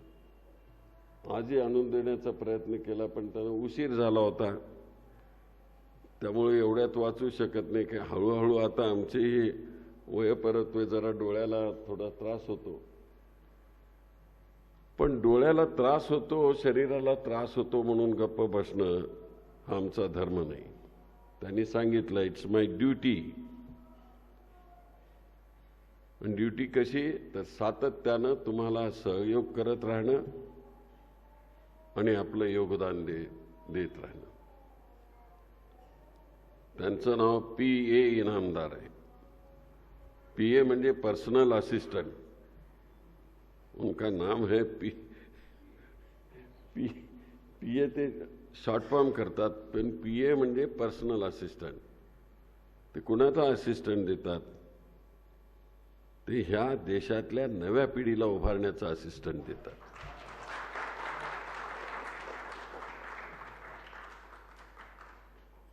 आणि म्हणून मला PA इनामदार साहेब नेहमीच आवडतात की एक सोज्वळ सज्जन अशा प्रकारचा आमचा मित्र. कुणाच्या आद्यात नाही, मध्यात नाही, पुढे पुढे नाही. मंत्री आला म्हणजे त्याच्या पुढे पुढे हेही त्यांच्याकडे नाही. मी गृहमंत्री होतो, संसदेचा लीडर होतो, तरी ते कधी पुढे पुढे नाही. जैसी हमारी दोस्ती थी वैसी रहेंगी. हे फार महत्वाचं आहे. आणि अशीच माणसं आयुष्यामध्ये काहीतरी करून जातात. कोण विसरणार आहे तुम्हाला इनामदार साहेब? तुम्ही जे काम उभं केलेलं आहे, 1000 वर्ष इथला विद्यार्थी तुमची आठवण काढत राहील. आणि तुम्ही संस्था जी उभी केली, जे शिक्षण दिलं आणि ज्या तऱ्हेनं दूरदृष्टी ठेवून काम केलं, त्याची आठवण ठेवत राहील. इतकंच नव्हे तर शिक्षणाच्या बरोबर शिक्षण क्षेत्राशी संबंधित असणारी संमेलनं, त्यालाही योगदान देणं. ते शेख साहेब म्हणत होते की आम्हाला जेवण चांगलं दिलं वगैरे, ह्यालाही दानच लागते हो. ते म्हणाले काल पुरी भाजी, काल पुरणपोळी दिली त्यांनी, आता मुस्लिम इन्स्टिट्यूटमध्ये पुरणपोळी. अरे यहाँ तो वो चाहिए ना, पण त्यांनी नाही केलं. ते इथली जी संस्कृती आहे त्याप्रमाणे त्यांनी जेवण दिलं. तुम्ही घरी गेल्यानंतर तुम्ही करताच आहात, पण माझ्या पुण्याची जी संस्कृती आहे तेच जेवण मी देणार. ये बहुत बड़ी बात है. आणि म्हणून आज मी आपण मला चांगल्या ह्या संमेलनाला बोलावलं आणि हे खरं तुमचं संमेलन हे 12वं संमेलन जे आहे ते पुनरुज्जीवन करण्याकरता आहे असं मला वाटतं. इट्स ए रिनायझन्स करण्याकरता आहे. आणि ज्या संस्थेमध्ये तुम्ही आलात ती संस्था अशीच रिनायझन्स करून उभी राहिलेली आहे. आणि म्हणून तुमच्या पुढे हे पुनरुज्जीवनाची हे संमेलन तुम्ही असेच मोठे होत राहा आणि मराठी भाषेवर नितांतपणाने प्रेम करत राहू. आपल्या ह्या मातृभूमीची भाषा आहे अशा प्रकारची भूमिका घेऊन तुम्ही जे काम करतात हे राष्ट्रीय काम आहे आणि मराठीला एक अभिमानास्पद आहे. मराठी असे आमुची मायबोली जरी आज ती राष्ट्रभाषा नसे तरी ऐश्वर्या माऊलीला असे. आणि त्या ऐश्वर्या असलेल्या माऊलीला तुम्ही जे योगदान देता मायनॉरिटीमधले लोक ही एक अभूतपूर्व अशा प्रकारची कार्यशैली आहे.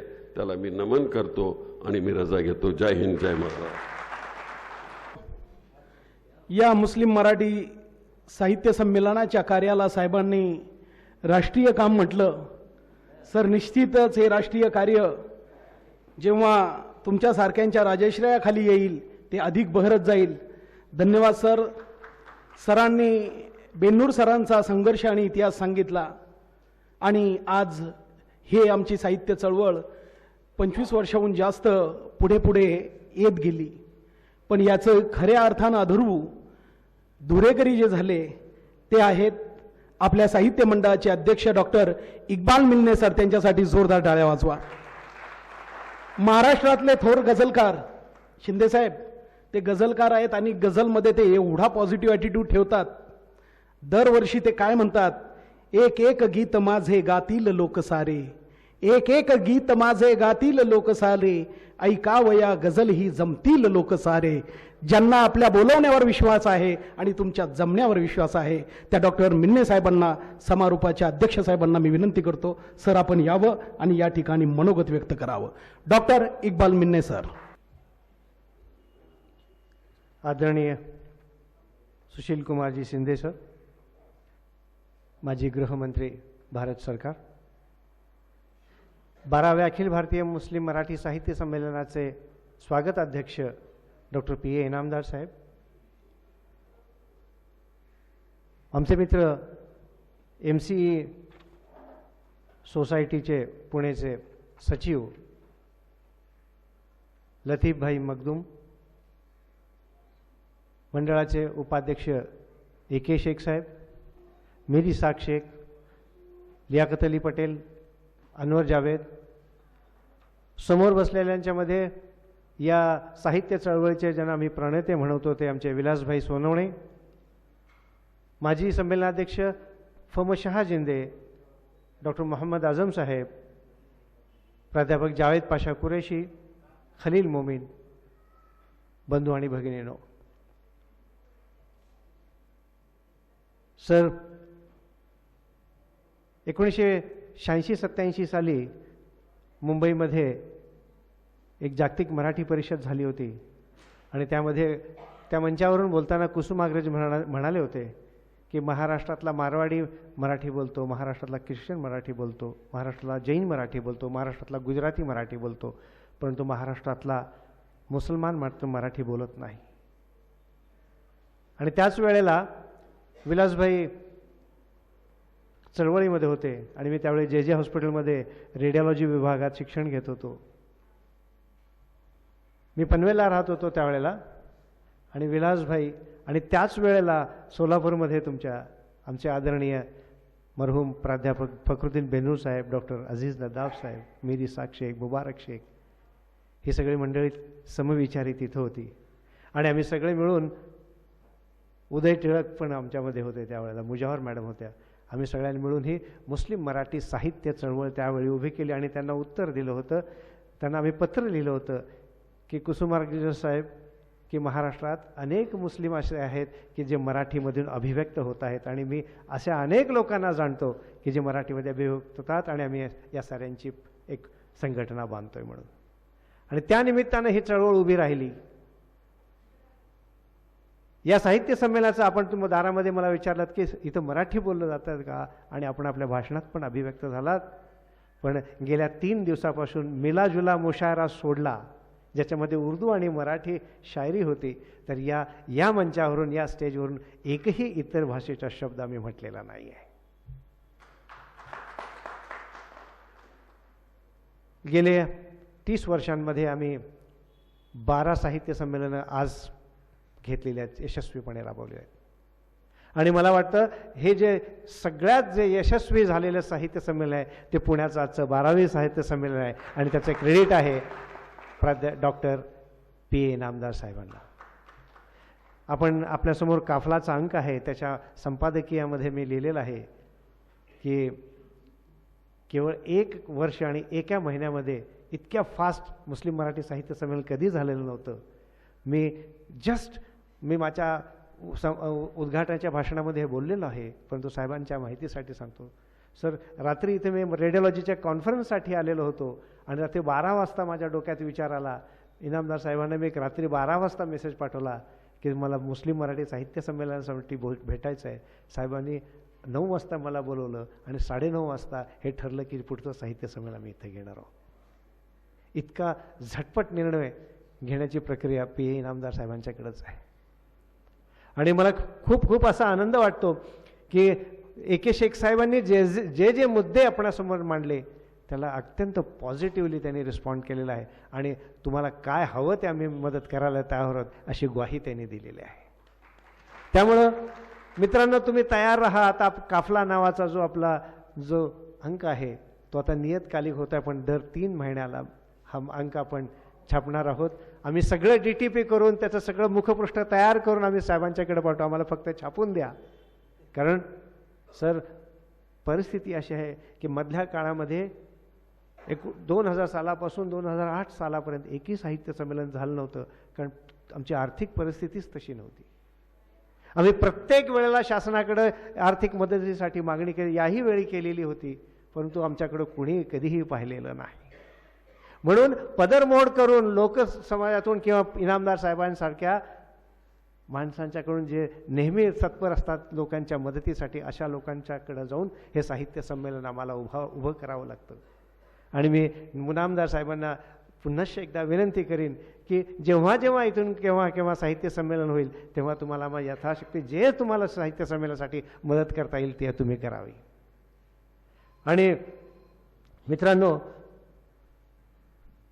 काल मी विलास सोनन यांचं भाषण वाचलं. त्याच्यामध्ये हे लिहिलेलं होतं की गेल्या 28-30 वर्षांमध्ये फक्त 12 संमेलनं हे काय चांगलं रेकॉर्ड नाही आहे, पण आमचा एक रेकॉर्ड खूप चांगला आहे सर.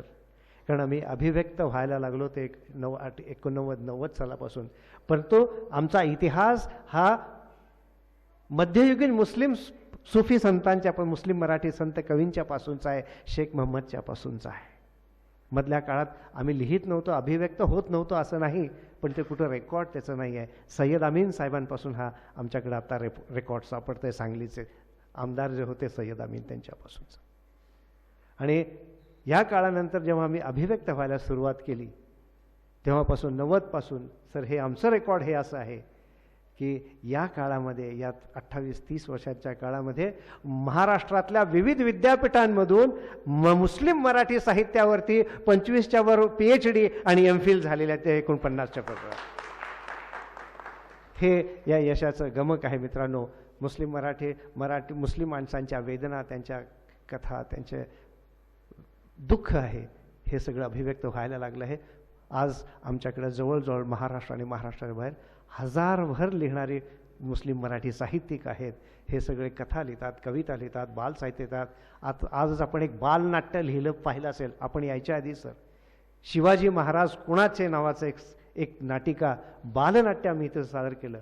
डोळ्यात पाणी आणणारं आणि सर्वांना इतिहासाची पूर्ण जाणीव करून देणारं हे बालनाट्य आमच्या आसिफ अन्सारी नावाच्या एका तरुण लेखकाने लिहिलं आहे.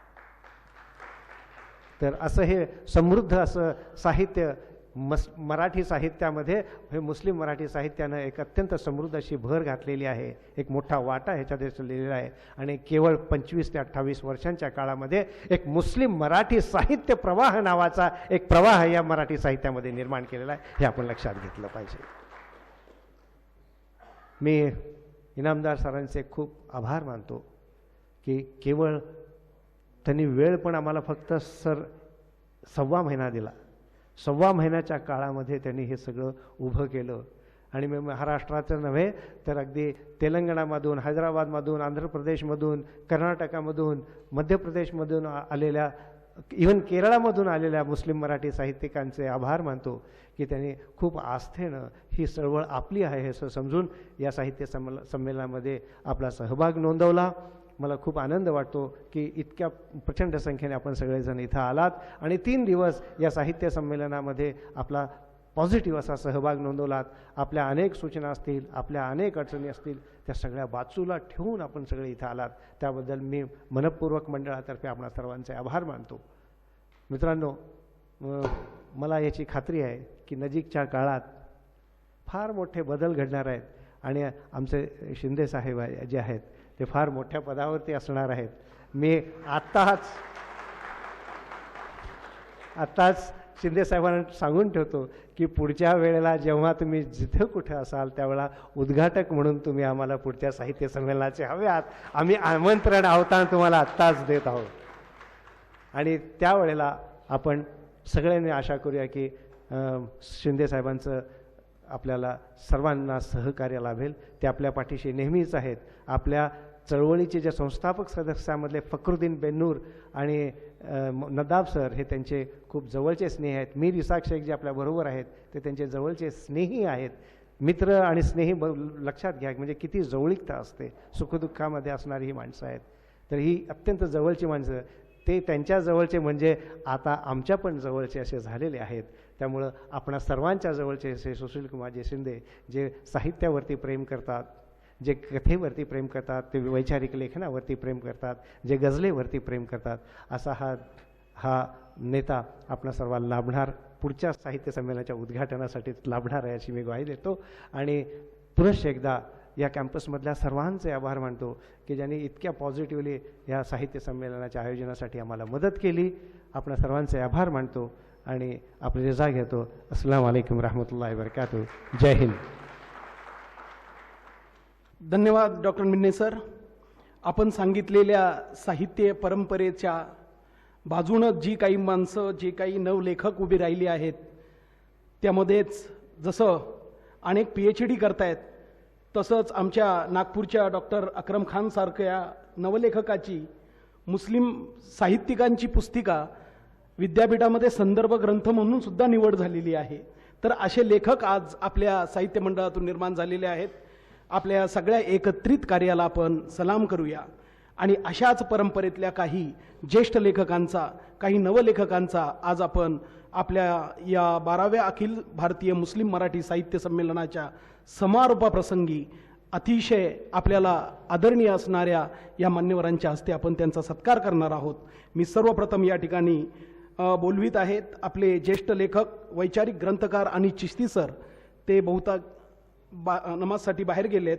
मी त्यांच्यानंतर काव्य पुरस्कार यासाठी माझ्यातला कवी मरत चालला आहे हा संग्रह लिहिणारे श्री इरफान शेख चंद्रपूरवरून आलेले आहेत का? बरं, नावं घोषित करतो.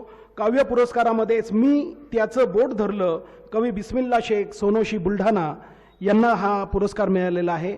पुरस्कारामध्ये काही मंडळाच्या वतीनं रोख रक्कमसुद्धा आहे. प्रमाणपत्र असेल ते त्यांना जरूर मिळेल. अनुवाद इस्लामचे धर्मनिष्ठ खलिफा सन्माननीय श्री मेर इसाहक शेख सोलापूर यांना हा पुरस्कार प्रदान करण्यात येत आहे. या सर, आपण हा पुरस्कार या ठिकाणी स्वीकारावा अशी मी आपणास विनंती करतो. पुरस्कार साहित्य मंडळाच्या वतीनं या ठिकाणी देण्यात येत आहे. जे उपस्थित आहे त्यांना आपण देतो आहोत. दुसरा अनुवाद आहे पवित्र कुराणचा मराठी अनुवाद, प्रेषितांचे चरित्र अर्थात श्री सय्यद इफ्तेकर उस्मानाबाद. इफ्तेकार साहेब आहेत का? या सर.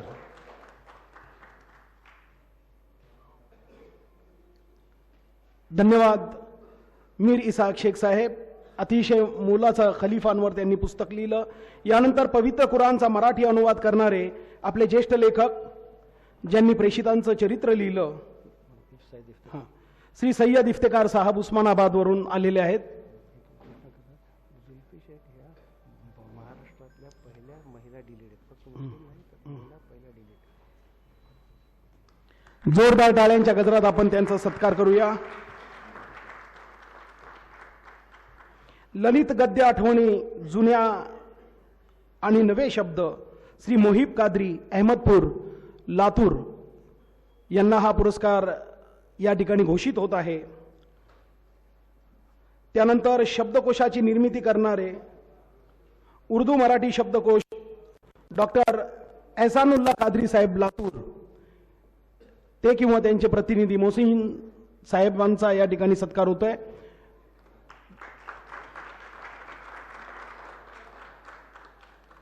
आदरणीय ताहिरा शेख मॅडम, ज्यांचा सातत्यानं या आपल्या लेखन चळवळीमध्ये आणि संमेलनामध्ये सातत्याने सहभाग आहे, आदरणीय ताहिरा शेख या ठिकाणी उपस्थित असतील तर त्यांनी हा पुरस्कार. मोहिब कादरींचा प्रतिनिधी म्हणून या ठिकाणी सत्कार दिला जात आहे. सर, ताहिरा मॅडम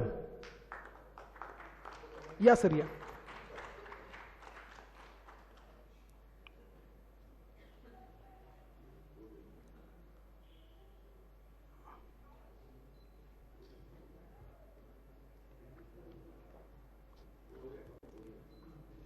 धन्यवाद सर. या ठिकाणी आणखी एक अनाउन्समेंट करतो. आमच्या साहित्यिका जुल्फी शेख मॅडम यांना पहिल्या महिला लेखिका आहेत ज्यांना डिलीट पदवी मिळालेली आहे. जोरदार टाळ्यांच्या गजरात त्यांचंही आपण अभिनंदनाचा ठराव करूया. मी सर्वांचं या ठिकाणी अभिनंदन आणि आभार व्यक्त करतो. या ठिकाणी प्रातिनिधिक स्वरूपामध्ये काही संयोजन समितीच्या व्यक्तींचा सत्कार या ठिकाणी आपण घेणार आहोत. मखदूम सर, मला माहिती आहे आपण नियोजन समितीचे आपले प्रमुख आहात, अध्यक्ष आहात आणि आपल्या सगळ्यांची काळजी वाहू आमची नुरजाताई, या नुरजा मॅडम आइये, आइये, यांचाही या ठिकाणी सत्कार होतोय. आपले ऋण आणि आपलं सहकार्य आम्ही कधीही विसरू शकणार नाही. संयोजन समितीच्या या दोन व्यक्तींसाठी जोरदार टाळ्या वाजवा मित्रांनो. लतीफ सर यांनी वडिलांसारखी काळजी घेतली, भावासारखी काळजी घेतली. आमच्या ताई नुरजाताई यांनी प्रत्येक गोष्टीवर आमच्यासाठी सगळ्या गोष्टी अवेलेबल केल्या. जोरदार टाळ्यांच्या गजरामध्ये आपण या ठिकाणी त्यांचा सत्कार करीत आहोत. धन्यवाद सर. यानंतर मी आदरणीय मखदूम सरांना विनंती करतो, सर आपण या ठिकाणी यावं आणि आभार व्यक्त करावेत. यानंतर कार्यकारिणी सदस्य आणि संयोजन समिती सदस्य यांचा मान्यवरांबरोबर एक असेल. सर्वात शेवटी कार्यक्रम मान्यवर गेल्यानंतर कार्यकारिणी सदस्यांची बैठक असेल. धन्यवाद. आज अखिल भारतीय मुस्लिम मराठी 12वे साहित्य संमेलनाच्या समारोपाच्या कार्यक्रमामध्ये चालेल या या या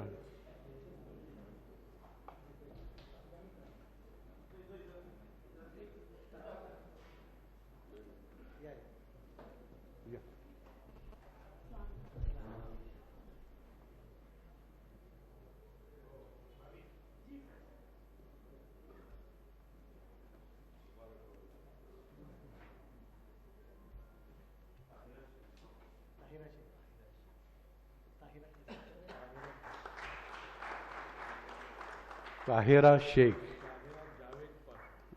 ताहिरा जावेद पाशा फ्रॉम नागपूर.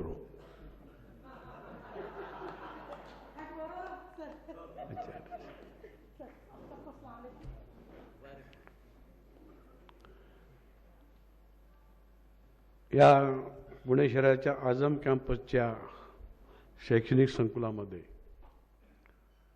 अखिल भारतीय मुस्लिम मराठी साहित्य संमेलन जे 12वे साहित्य संमेलन, याच्या अगोदर साहेब 4थं संमेलन पण या ठिकाणी झालं होतं. या निमित्तानं मी आभार मानताना काही गोष्टी सांगतो. मला काय जुन्या आठवणी मी साहेबांशी बोललो की या व्यासपीठावर 2 मान्यवर असे उपस्थित आहे की ज्यांनी प्रतिकूल परिस्थितीमध्ये संघर्षमय जीवन जगून त्यांनी समाजामध्ये एक क्रांती घडवलेली आहे. आजचे जे प्रमुख पाहुणे भारताचे माजी गृहमंत्री आदरणीय सुशीलकुमारजी शिंदे अत्यंत प्रतिकूल परिस्थितीत शिक्षण घेऊन त्यांनी कोर्टामध्ये नोकरी केली.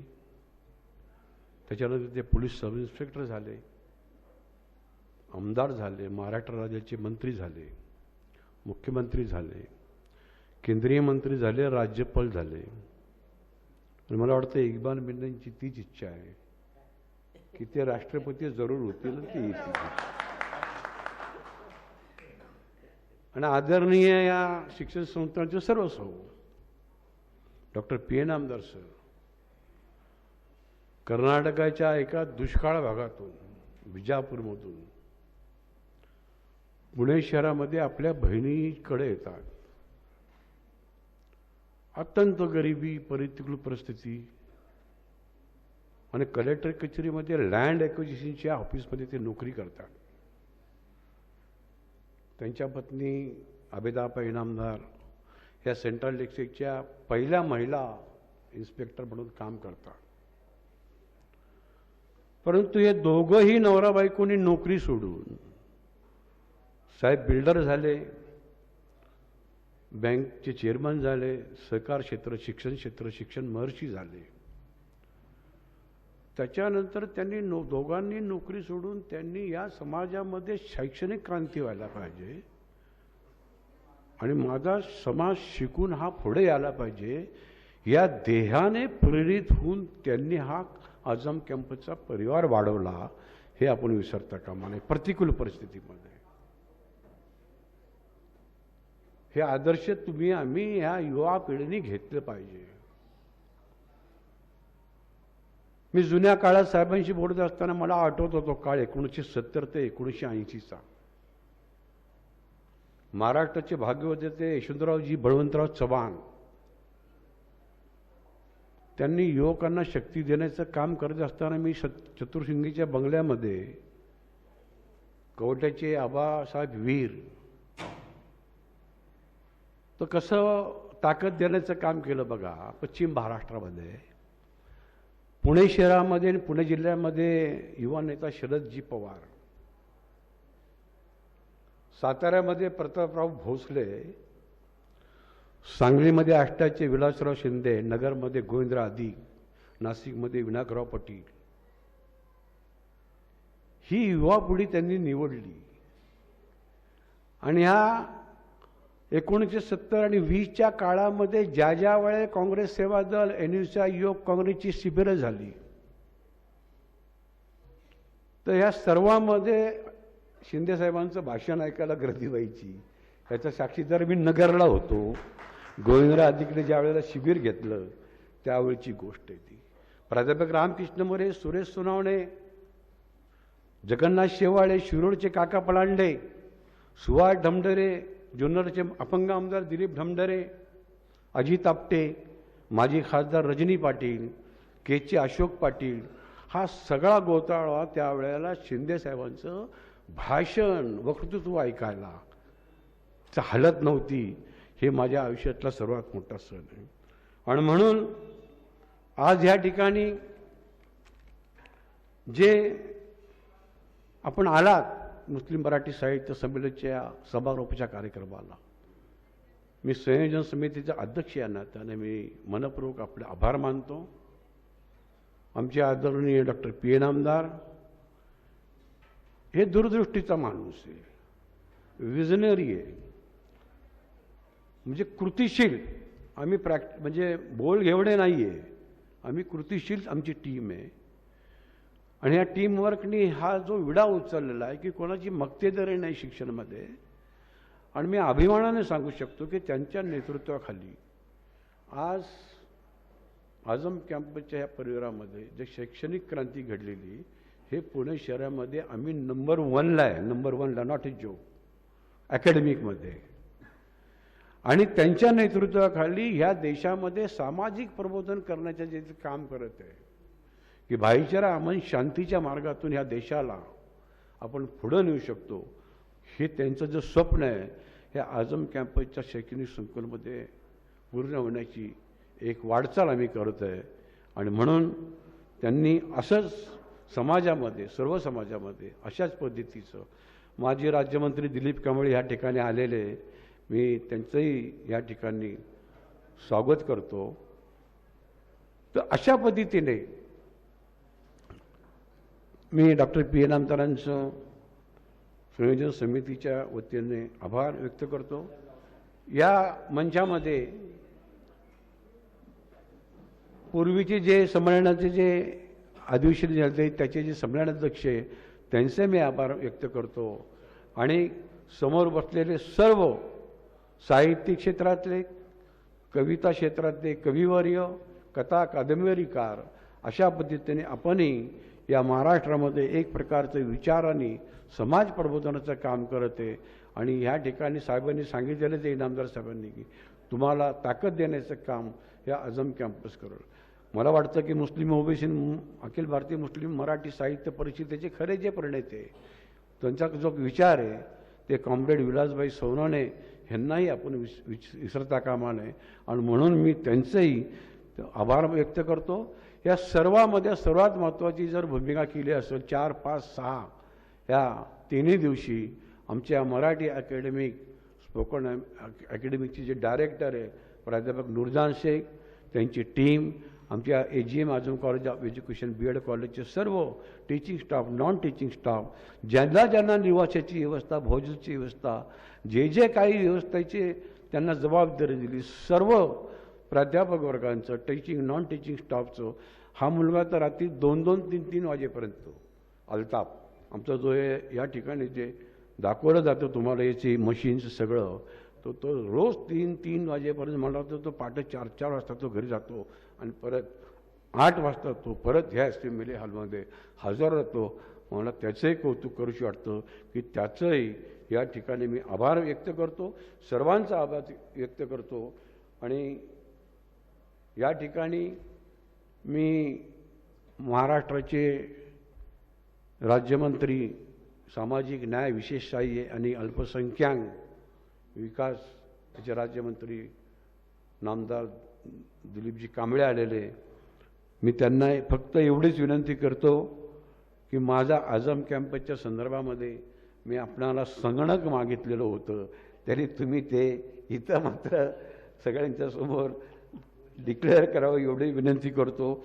आणि काय मदत, आणि एवढी पण मी तुम्हाला विनंती करतो की अखिल भारतीय मुस्लिम मराठी साहित्य तुम्ही मुख्यमंत्र्यांचे फार जवळ आहे, मला माहीत आहे.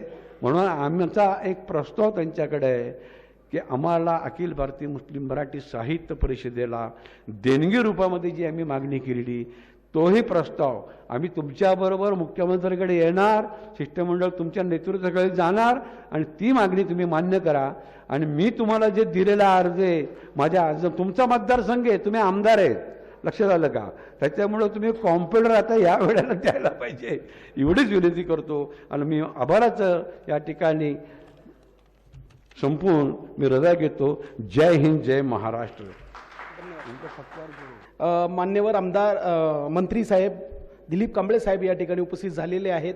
मी स्वागत अध्यक्ष आदरणीय डॉक्टर PA नामदार साहेबांना विनंती करतो, आपण मान्यवर नामदार दिलीप कांबळे साहेबांचा या ठिकाणी आपण सत्कार करावा.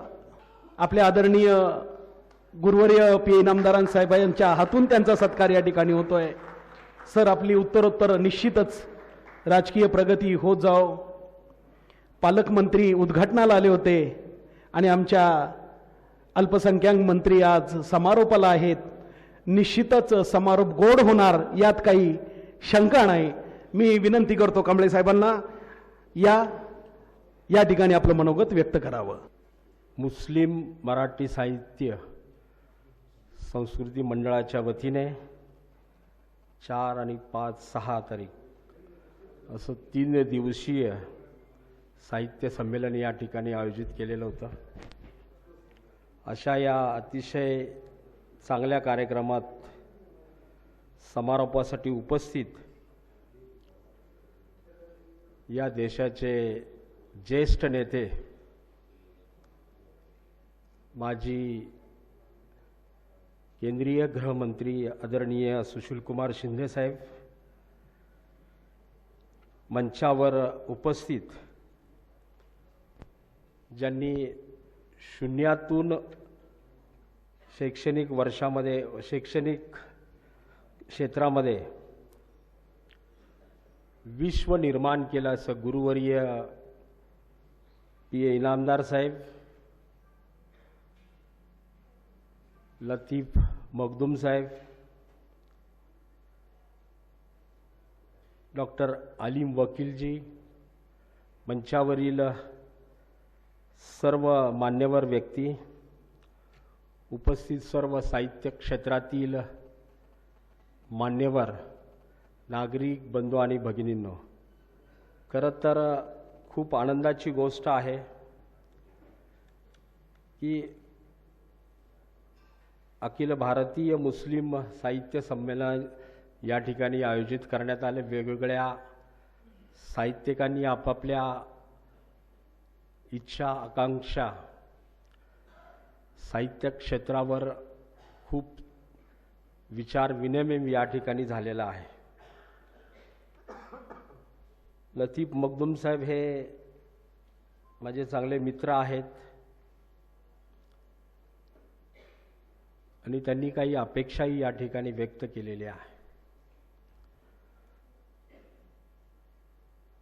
आणि बोलत असताना सूत्रसंचालन करणारे जे व्यक्ती आहेत त्यांनी सांगितलं की उद्घाटनासाठी पालकमंत्री आले होते आणि समारोपाला तुम्ही आलेला आहात आणि समारोप हा गोड झाला पाहिजे. खरं तर आपण कायम भेटणारी मंडळी आहोत आणि सातत्याने वेगवेगळ्या क्षेत्रामध्ये वेगवेगळ्या विषयावर आपलं विचार विनिमय, वेगवेगळ्या विषयाच्या संदर्भात सातत्याने आपला संपर्क होत राहतो. मखदूम साहेब, मी माझ्या फंडातून पी. इनामदार साहेब हे खरं तर खूप मोठे दिग्गज नेते आहेत, शिंदेसाहेब आपल्यालाही माहिती आहे, परंतु शैक्षणिक कार्यासाठी म्हणून जे आपण अपेक्षा व्यक्त केलेले ते मी आजच माझ्या या वर्षीच्या बजेटमधून 11 संगणक मी आपल्या संस्थेसाठी जाहीर करतो आहे. आणि तसं पत्र म्हणजे मला माहिती आहे या 11 संगणकांनी फार काही होणार नाही आहे, साधारणतः 100 तरी द्यावेत अशी अपेक्षा आहे, परंतु माझ्या फंडातून देत असताना मला मर्यादा आहेत. परंतु अल्पसंख्याक विभागाकडून 50 संगणक यावर्षी मी नक्की देईल, एवढंच मी आपल्याला सांगू शकतो. दुसरी गोष्ट, आपल्या मुस्लिम मराठी साहित्य सांस्कृतिक मंडळाला काही कायमस्वरूपी निधी आपण मागितलेला आहे आणि तसा निधी माननीय मुख्यमंत्र्यांना देण्याचे अधिकार आहेत. माननीय सुशीलकुमार शिंदे साहेबांना माहिती आहे की माननीय मुख्यमंत्री वेगवेगळ्या क्षेत्रातल्या चांगल्या कामासाठी एक विशेष निधी मुख्यमंत्री सहायता निधीतून देऊ शकतात. तर मंगळवारीच तुम्ही जर आलात तर मी माननीय मुख्यमंत्री आपल्याबरोबर येतो आणि मुख्यमंत्री साहेबांच्याकडे आपण जाऊ. त्यांना तो प्रस्ताव ऑलरेडी दिलेला आहे, त्याच्यातून देखील एक जो काही निधी शेवटी तो त्यांचा अधिकार आहे. माननीय मुख्यमंत्री शिंदेसाहेब देखील या राज्याचे मुख्यमंत्री राहिलेले आहेत आणि त्याप्रमाणे माननीय मुख्यमंत्र्यांना जो अधिकार आहे त्या अधिकारामध्ये मी नक्की मुस्लिम मराठी साहित्य संस्कृती मंडळाला एक चांगला निधी कायमस्वरूपी त्याच्यातून आपल्याला काम करता येईल अशा प्रकारचा निधी या ठिकाणी देईल. खरं तर खूप दिग्गज मंडळींची विचार आपण या ठिकाणी ऐकलेले आहेत आणि ज्यावेळेस समारोप होत असताना मुळात मी थोडा उशिरा पोहोचलेला आहे, त्यामुळे या ठिकाणी फार मोठं भाषण न करता म्हणजे शिंदेसाहेबांच्या बोलल्यानंतर किंवा इनामदार साहेबांच्या नंतर किंवा अध्यक्षीय भाषण झाल्यानंतर मी फार बोलणं सोयीचं नाही. मी संयोजकांना यासाठी धन्यवाद देईल की आपण अध्यक्षीय भाषण झाल्यानंतर सुद्धा मला या ठिकाणी 2 मिनटं बोलण्याची संधी आपण दिलीत. त्याबद्दल मी संयोजकांचे मनापासून आभार मानतो आणि आपण सर्वजण या ठिकाणी मोठ्या संख्येने आलेले आहात. वेगवेगळ्या विषयावर साहित्याच्या संदर्भात आपण विचारविनिमय केला असेल. शासन म्हणून जे जे काही करणं आवश्यक असेल, एक कार्यकर्ता या नात्याने मी पूर्णपणे आपल्या पाठीशी आहे एवढंच या ठिकाणी सांगतो आणि थांबतो. जय हिंद, जय महाराष्ट्र. या ठिकाणी मंत्री महोदय आलेत. मी पुन्हा एकदा सगळ्यांच्या वतीनं, संयोजकांच्या वतीनं या ठिकाणी आभार व्यक्त करतो आणि मान्य अध्यक्षांच्या सूचनेनुसार काही मोजक्या लोकांचा या ठिकाणी आपण सत्कार करीत आहोत. राहून गेलेले सादिक लुकडे साहेब, अजिम शेख साहेब, इंतेकाब फराज साहेब, शाहजहान मखदूम. मी यांना विनंती करतो, आपण ज्यांची नावं मी घेतोय त्यांनी पटकन वर या. एक 5 ते 7 मिनिटात आपण कार्यक्रम करणार आहोत. यांचा सत्कार या ठिकाणी होतोय. डॉक्टर केतकी भोसले ज्यांनी फार महत्त्वाची आपल्याला मदत केलेली आहे. डॉक्टर संगीता वाघचौरे, इब्राहिम खान, सुहेल संदे, रियाज खान, वसीम इक्बाल, रियाज मिन्ने. आपला सत्कार झाल्यानंतर आपण कृपया मागे थांबा पटकन. त्यानंतर दहार मुजावर सय्यद झहीर, कौसर मुजावर, फरजाना सय्यद, गोहर शेख, सुहासिनी शिरडोणकर, रियाज मिन्ने. आपल्या सत्कार झाल्यानंतर कृपया आपण मंचाच्या ह्या बाजूने खाली यावं. गोहर शेख, सुहासिनी शिराढोणकर, रियाज मिन्ने, करीमुद्दीन शेख, अब्दुल रहमान शेख, इम्तियाज शेख, इंतखाब फराश, आमेना मुजावर, कौसर मुजावर, फरजाना सय्यद, अब्दुल अजीम शेख, रमजान शेख, सुफियान कुरेशी, सय्यद सोहेल, बाबासाहेब, अय्याज खान, डॉक्टर जलील शेख, आयशा फातिमा, डॉक्टर वाजिद मोहम्मद, मोहसिन मिन्ने. हाँ ठीक है, हो गया. आरिफ शेख, दिलीप बिकुले, फजलानी फैजल, नूर खान, फैजान नासिर, शाहजहान मखदूम साहब. आइए. अंजलि केदारी, शेख रेहान नूरुद्दीन, साजिद पठान, उद्धव दुमाळे, दीपक बीडकर, सादिक लुकडे, मुजम्मिल संदे, तेजस्विनी पवार, अमोल पवार, मोहसिन खान, मुस्कान शेख, अब्दुल रहमान शेख, इंतखाब फराश. आइए, ये बाजूला या. आणि मराठा खान. आइए. धन्यवाद. या.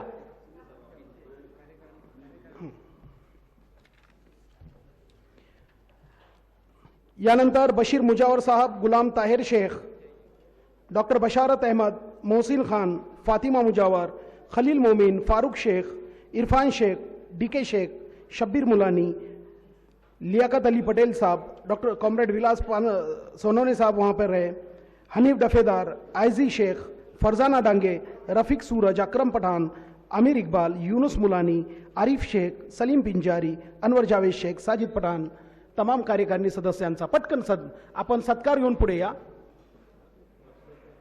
चला. यानंतर मान्य अध्यक्षांसमवेत आपली सर्वसाधारण सभा होणार आहे. आपण या ठिकाणी थांबावं. सत्कारार्थी संयोजन समिती आणि कार्यकारिणी सदस्यांनी मागे थांबा, जेणेकरून आपल्याला पुढच्या स्मरणिकेमध्ये हे छायाचित्र प्रसिद्ध करता येणार आहे. या.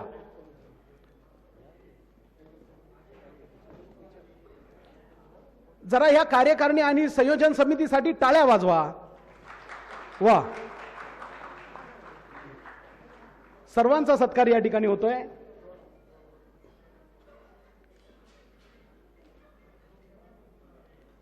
या मॅडम, ज्यांच्या नावाचा उल्लेख मी केलाय कृपया आपण पुढे या आणि आपला सत्कार स्वीकारा. पटकन. कविवर्य या. पटकन मागे या. क्या नाम? ओ मॅडम.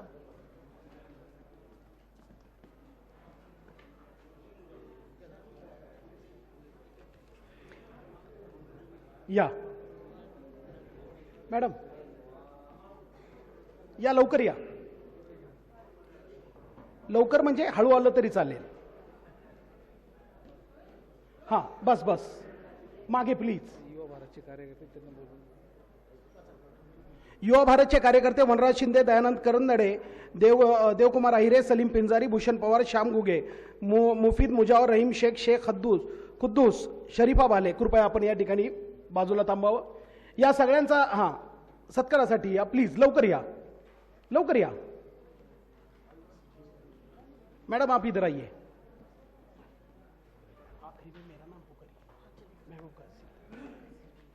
त्यांचं होऊ द्या.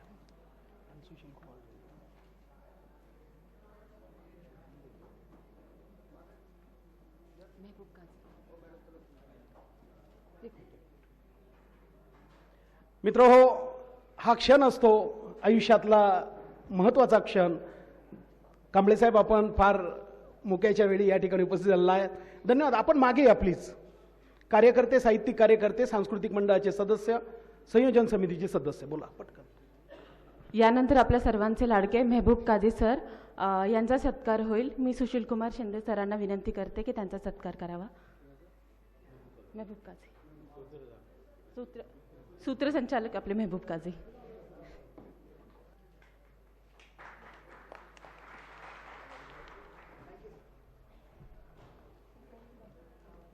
यानंतर सर्व आपल्या कार्यकारिणी सदस्यांनी आणि महिला भगिनींनी उभं राहायचं आहे. धन्यवाद.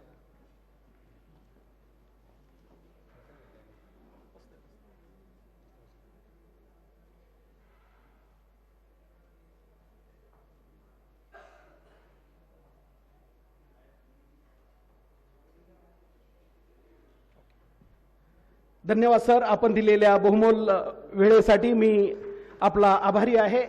जोरदार टाळ्यांच्या गजरात मान्यवरांचा आभार व्यक्त करायचा आहे.